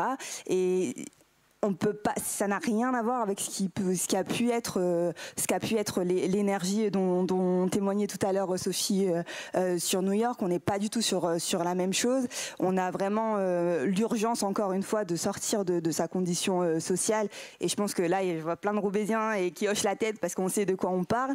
Et c'est plus cette notion de créer pour résister, cette notion de créer pour survivre, que de se dire on va faire du textile, on va faire de la musique, etc. C'est on prend ce qui est en fait en bas du quartier, ce qui a l'opportunité qui se ferait. Il y a quelqu'un qui a ramené une tollbox, on va faire de la tollbox. Il y a quelqu'un qui a ramené une MPC, on va toucher à la MPC. Il y a un club de foot, etc. Finalement, c'est moins des choix que des opportunités de survivre à des conditions qui soient sociales, et sans faire de misérabilisme, mais des conditions qui sont aussi difficiles à vivre quand on est jeune, quand on a 14, 15 ans, qu'on n'a pas les moyens de s'acheter des super trucs ou de faire des super activités, qu'on est toute la semaine dans le quartier et le week-end aussi. Ça, c'est hyper important et je pense que c'est ça qui est beau, c'est que ça se traduit par justement toutes ces pratiques culturelles, quelles qu'elles soient, et via différents médiums. Ça, c'est intéressant. Enfin, c'est beau en tout cas. Oui, mais pour aller dans le même sens, quand je disais tout à l'heure que la création était dans le chaos, la quasi-base du hip-hop, c'était en 1979, si je ne dis pas de bêtises. Il y a eu une monstrueuse grève d'électricité à New York. Et évidemment, le fameux blackout, ouais. Ouais, et évidemment, les b-boys en ont profité pour rentrer dans des magasins où ils n'auraient jamais foutu les pieds autrement. Et ils sont repartis les poches pleines. Non mais... c'était pas imaginable. Alors, ils étaient très très jeunes, parce qu'on n'a pas parlé de ça, mais les pionniers du hip-hop, ils avaient en moyenne 14-15 ans. À 14-15 ans, t'as pas de platine, t'as encore moins de platine. Je sais plus, DST, il racontait assez bien le temps qu'il lui a fallu pour avoir 2 platines et une table de mixage. Ça lui a pris quelques années chez McDonald's. Les pionniers, et ça a été plus rapide, ils ont été se servir dans les magasins du coin. Mais vraiment, c'est difficile aujourd'hui de dire ça comme ça. Mais c'est vrai que s'ils n'avaient pas fait ce gros casse géant, il n'y aurait peut-être pas tellement de hip-hop aujourd'hui. Ils l'ont appelé même le Noël avant l'heure, il me semble. Ils l'ont même appelé le Noël avant l'heure, parce que c'était le 13 juillet 77. Et Disco Wiz, il disait qu'avant, ils étaient 5 ou 6 DJ, et qu'après ce fameux blackout, il y avait un DJ dans chaque coin de rue, quoi. Mais c'était les block parties, en fait. Voilà. C'est vraiment né comme ça. C'est-à-dire qu'ils étaient chez leurs parents. Chez leurs parents, c'était grand comme cette pièce là-bas. Moi, je me souviens de DST me disant « Ah là là, mais je peux pas dormir chez toi, il n'y a pas le bruit de la machine à laver. » Mais c'était ça. C'est trop calme. C'était vraiment l'habitude d'autre chose. Donc, qu'est-ce que tu faisais si tu pouvais pas rester chez toi? Tu prenais tes platines et ta table de mixage, tu descendais, ça s'appelait les block parties, parce que là-bas, un pâté de maison, ça s'appelle un bloc. Et donc, tu te mettais au coin du bloc avec un sound system fait de briques et de broc. Et ça démarrait comme ça. Et tout le monde venait. Moi, je me souviens de block parties dans le Bronx où il y avait des tout petits gosses, des parents, des filles qui n'ont rien à voir avec l'histoire mais qui traînent parce qu'on ne sait jamais. C'était super bon enfant. C'est comme une fête de quartier. Ça n'a rien à voir avec l'idée qu'on se fait des débuts du hip-hop où on a l'impression que déjà tout le monde a un super look, on est entre soi, on a nos codes, notre vocabulaire, nos fringues, nos machins. Non, pas du tout. C'était beaucoup plus bon enfant. Vraiment bon enfant. Oui.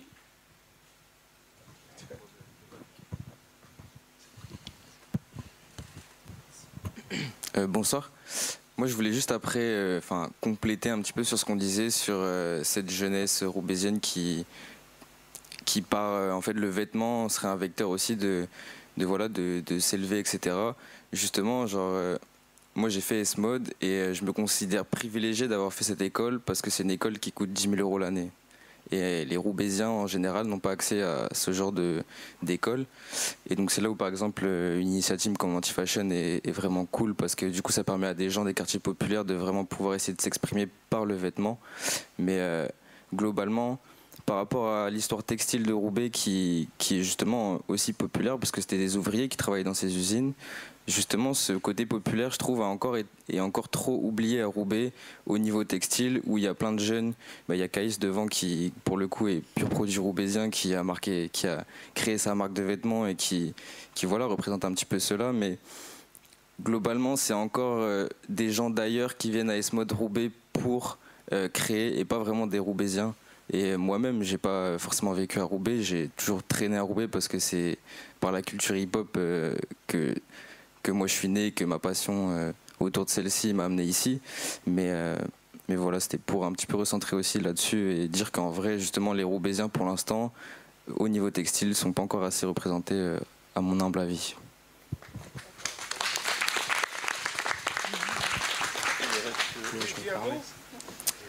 Du coup, je me permets de rebondir à cette superbe perche que m'a tendue Loane. Moi, je suis Caïs, je suis roubaisien et j'aime ma ville comme jamais. Quand Nance évoquait certains propos, j'avais des souvenirs qui me venaient dans tous les sens, que ce soit des souvenirs transmis par mes grands frères qui rentraient à la maison et qui montraient comment faire le tract sur le tabouret de la cuisine et que ma mère n'est pas contente parce qu'il y a autre chose à faire, il faut faire les devoirs, il faut ranger le lave-vaisselle, enfin il n'y avait pas de lave-vaisselle, il faut ranger la vaisselle. Mais cependant, c'est vrai que c'est une ville qui m'a depuis tout petit bercé par la culture. Le hip-hop est arrivé dans ma vie par mes grands frères, mais aussi par ma mère, et ça a commencé avec une paire de baskets. Et ce sentiment que j'ai eu quand j'ai été tout petit, que j'ai eu ma première paire de Jordan, sans même savoir que c'était des Jordan. Aujourd'hui, un enfant qui voit une Jordan, il sait exactement ce que c'est. Moi, je ne le savais pas encore.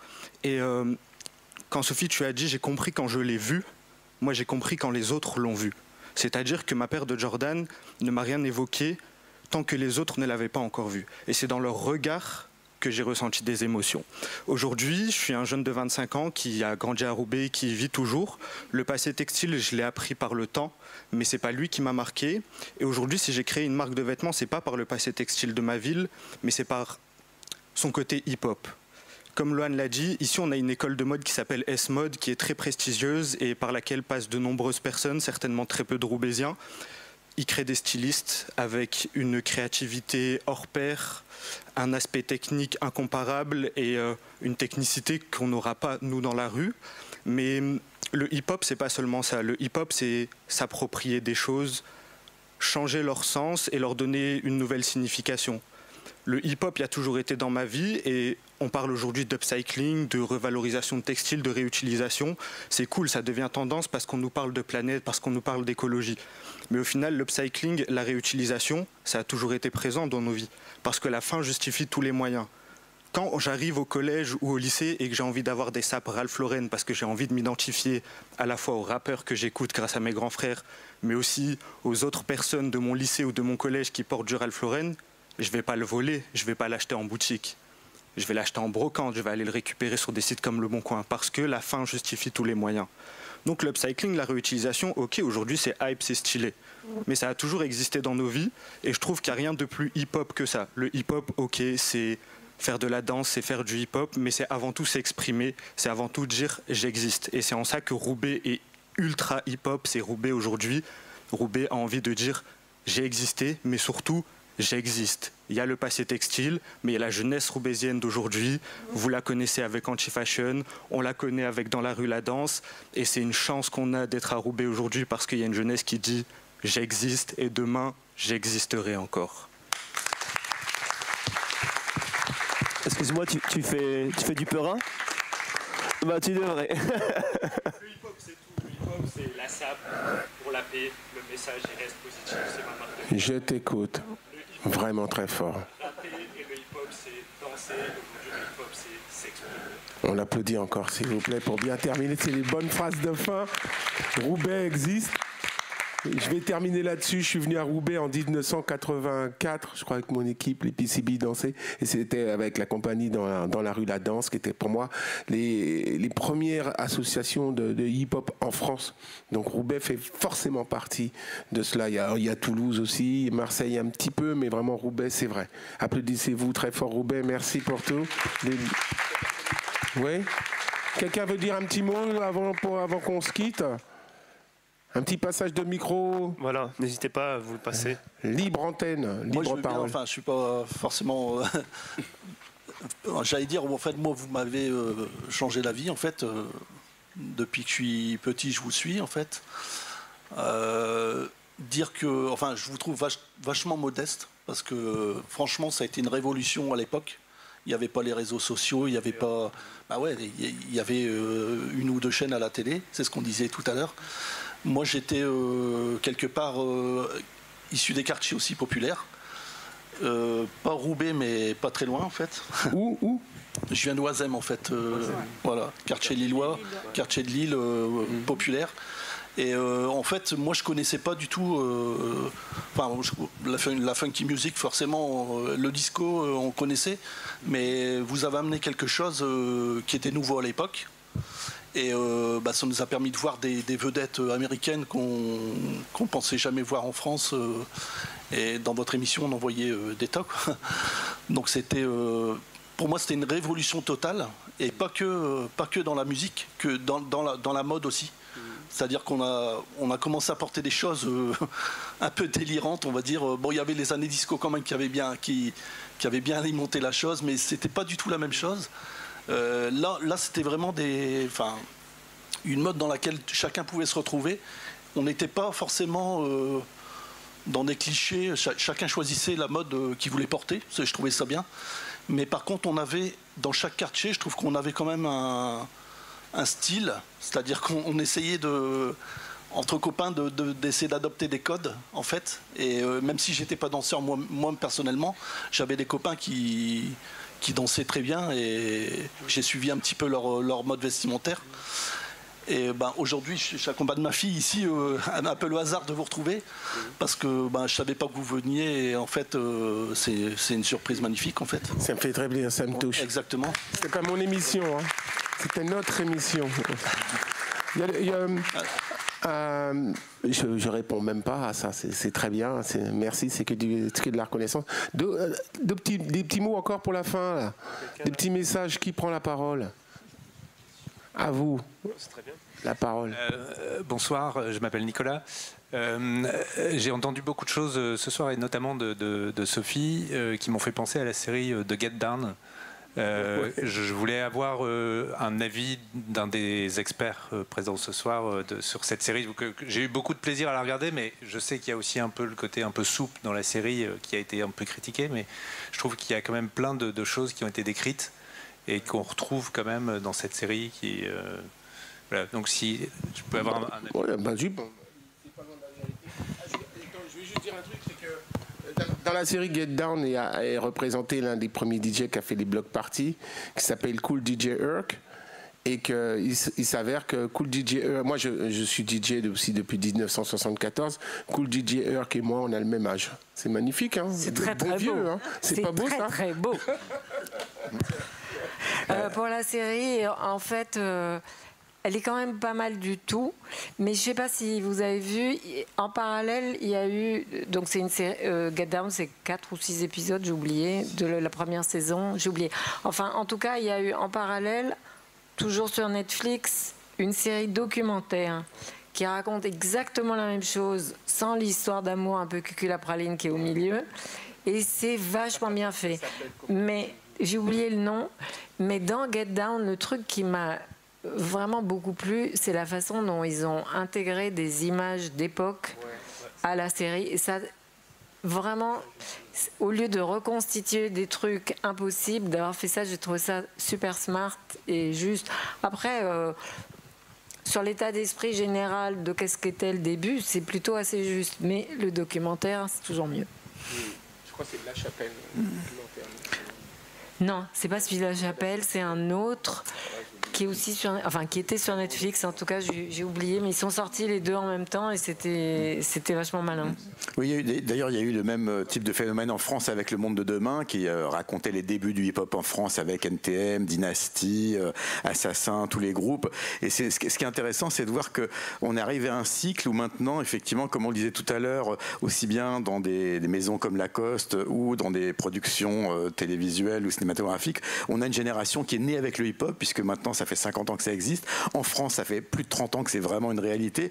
Donc on a des gens qui vont commencer à mettre en scène ce passé glorieux.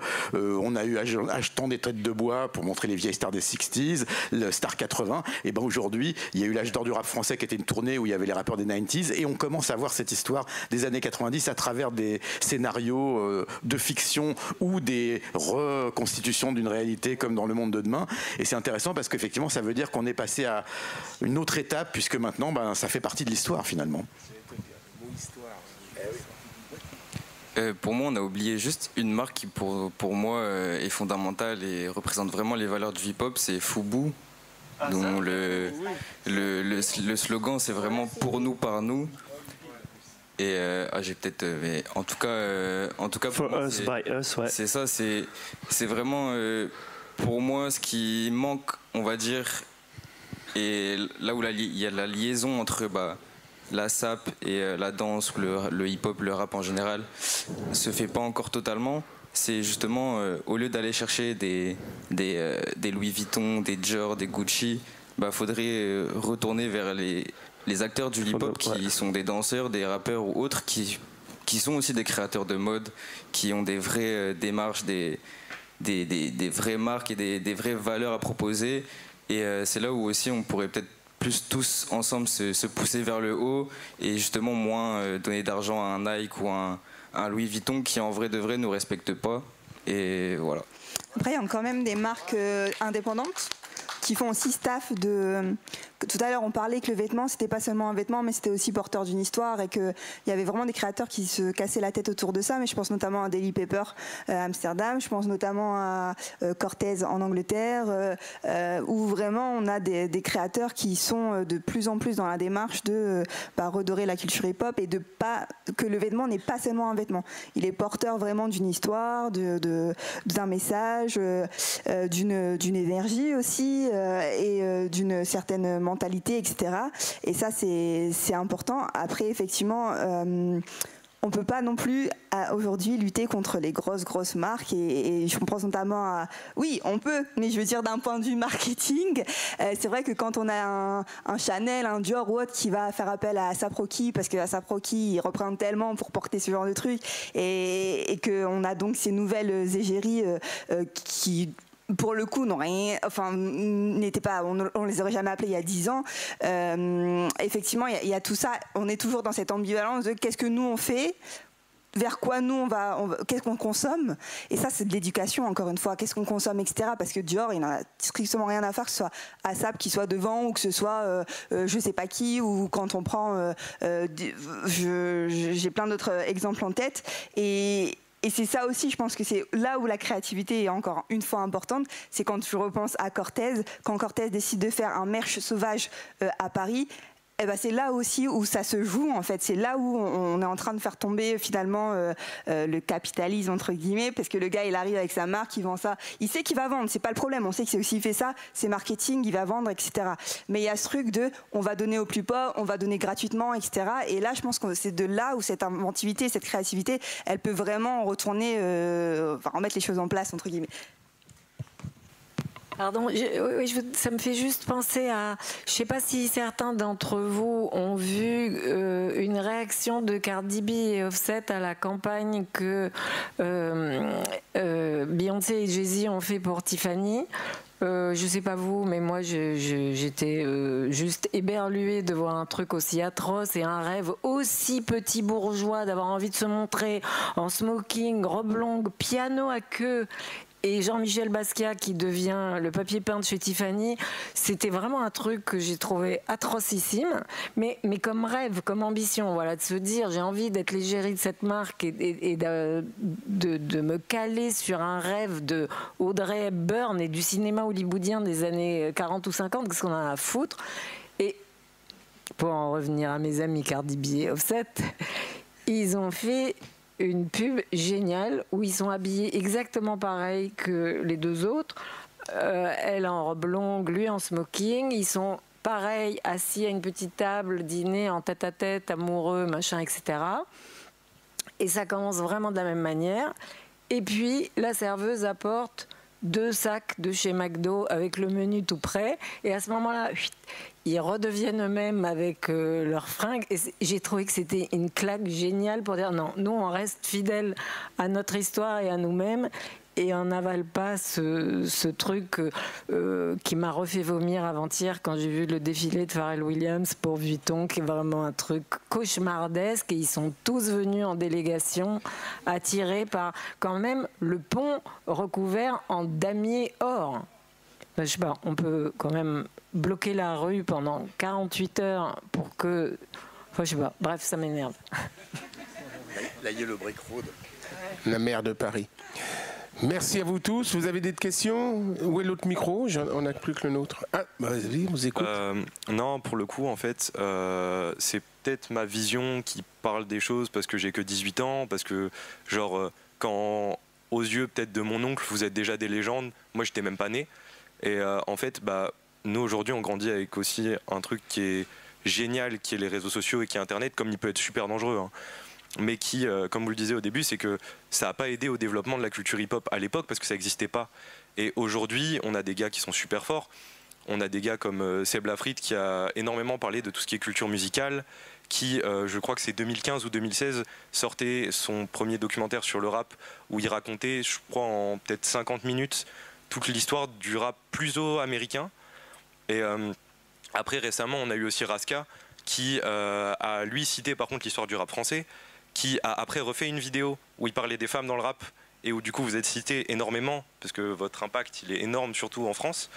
Et en fait c'est tout ça, c'est que aujourd'hui avec Internet et tout ce point de vue là, je pense que c'est peut-être aussi pour ça que aujourd'hui Pharrell se retrouve en tant que DA aussi chez Louis Vuitton, qu'il y a un compte Instagram qui a été créé, qui était privé et qui a été ouvert le jour du défilé, qui s'appelle Skateboard et qui a pris une explosion en termes d'abonnés qui est énorme. Tout ça parce que c'est des gars qui, avec maintenant leur gestion d'Internet, ont un impact énorme. Il y a des gens qui ont la chance de raconter ces histoires-là et qui peuvent nous apporter ces histoires-là pour des gens qui sont ou plus jeunes ou même des gens de dans 10 ans qui auront du coup accès aussi à des vidéos d'archives qui viennent de votre truc. Je vous vois hocher la tête, je pense qu'on n'est pas d'accord. Non, on n'est pas d'accord. Non, mais on n'est pas d'accord parce qu'il n'y a pas une histoire du hip-hop, il y en a de multiples. Évidemment.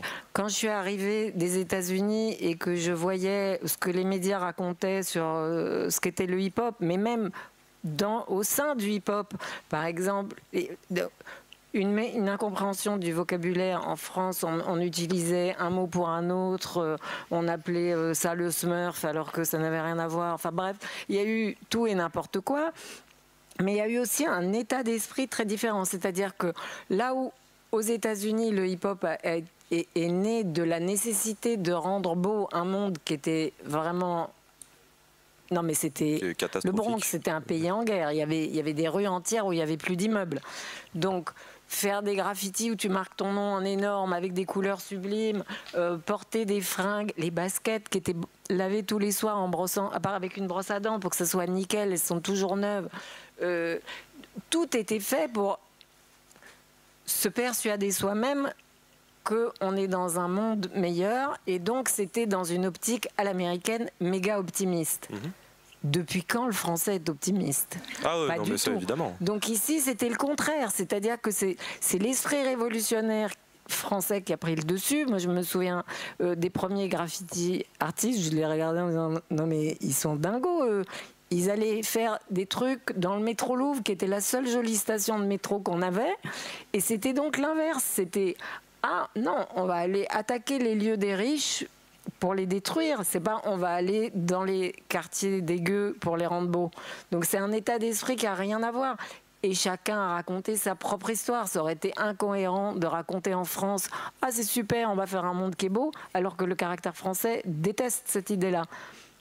Ah, mais Et le caractère générationnel que tu mentionnes, on s'en fout. Parce que l'histoire qu'Olivier va te raconter, celle que Sidney va te raconter, celle que Rachid va te raconter ou celle que moi je vais te raconter, c'est des histoires qui n'ont rien à voir les unes avec les autres. On a des liens, on a des passerelles, on a des trucs. Mais on ne voit pas la même chose, on n'a pas la même histoire. Les histoires, enfin, il y a un espèce de vague noyau central. L'idée, c'est que chacun se sert, prend ce qu'il veut, en fait autre chose, sinon on meurt. Si on est là, en tant qu'héritier, à faire en sorte que rien ne bouge, on meurt. Donc, tu t'en fous de l'histoire du hip-hop, d'où elle vient, où elle va, tu fais la tienne. Non, mais pour le coup, c'est ça. Moi, je trouve ça. Après, j'ai une vision très historique du truc et j'ai toujours été passionné d'histoire. Mais dans le hip-hop, il y a forcément des choses qui se sont passées. Quand vous citez Kool-Herc, quand vous citez plein d'autres gars comme ça, bah ces gars-là, sans eux, en vrai, on n'en serait pas aujourd'hui. Et... Si. Non, mais ce serait d'autres noms. Ce serait une autre histoire. Ah, mais c'est ça, mais l'histoire aurait évolué probablement d'une manière complètement différente. Et c'est aussi pour ça qu'en même temps, on peut tous les remercier de ce qui s'est passé là. Et c'est important pour les gens d'aujourd'hui, en tout cas, qui veulent s'y intéresser, et qui veulent approfondir sur ce qui s'est passé et ce qui fait qu'aujourd'hui le hip-hop est ce qu'il en est aujourd'hui, c'est de savoir aussi que ces gars-là ont existé. Et je pense qu'il y a plein de gens qui sont dans cette culture, sur plein de rappeurs que moi j'ai déjà écoutés ou avec qui j'ai échangé. Quand on parle de Kool-Herc, quand on parle de tout ça, ça leur parle pas parce que eux c'est le rap français, ils sont dans ce truc-là, et parce que pour eux c'est du rap américain et que c'est pas leur histoire.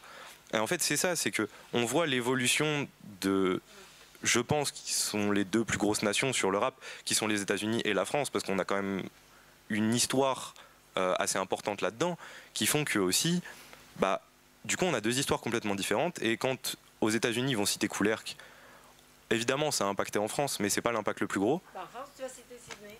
Bah, c'est ça. Mais c'est ça. Moi, vraiment, genre, quand je vous disais qu'à 14 ans, je regardais ces trucs-là, c'est parce que moi, à 14 ans, il y avait mon oncle qui mettait des Jordan à l'époque, qui est le premier à m'avoir payé une paire de baskets quand j'étais petit, qui m'a raconté l'émission et qui m'a dit « Essaye de trouver un extrait de cette chose-là pour comprendre l'énergie qu'il y avait à l'époque. » Et c'est l'avantage qu'il y a aujourd'hui, en 2023, que vous avez Internet. Je pense des fois, je me dis, tiens, si on m'appelle pour des conférences ou qu'on m'appelle encore pour faire mon métier, c'est grâce à Internet. Et je pense que si les jeunes me connaissent aujourd'hui, c'est grâce aussi, bien sûr, à leurs parents qui leur ont parlé de l'histoire, mais qu'on parle encore de moi. Je crois qu'il y a aussi beaucoup de ça. Mais ce qu'il faut penser, c'est justement vous servir de ça, un peu comme on construit une maison, on est la base de quelque chose. Je rejoins Sophie là-dessus pour dire que maintenant, en 2023, vous faites votre propre hip-hop. Ton hip-hop, c'est ton histoire. Et c'est ça, la culture hip-hop, finalement. C'est de créer avec rien, d'avoir ce que tu as. Et ce que tu veux faire, tu le fais. Et que le reste, on s'en fout. Fais ton truc, quoi. Do your thing. Thank you. Bon, on y va. Merci. Big applaudissements pour Amandine, s'il vous plaît. Et son équipe, venez, mademoiselle. Venez, Sophie, venez. Amandine. Alors, il y a, comment ça s'appelle? Esther est là aussi. Esther, venez, Esther. Venez, Esther. On vous appelle. Esther.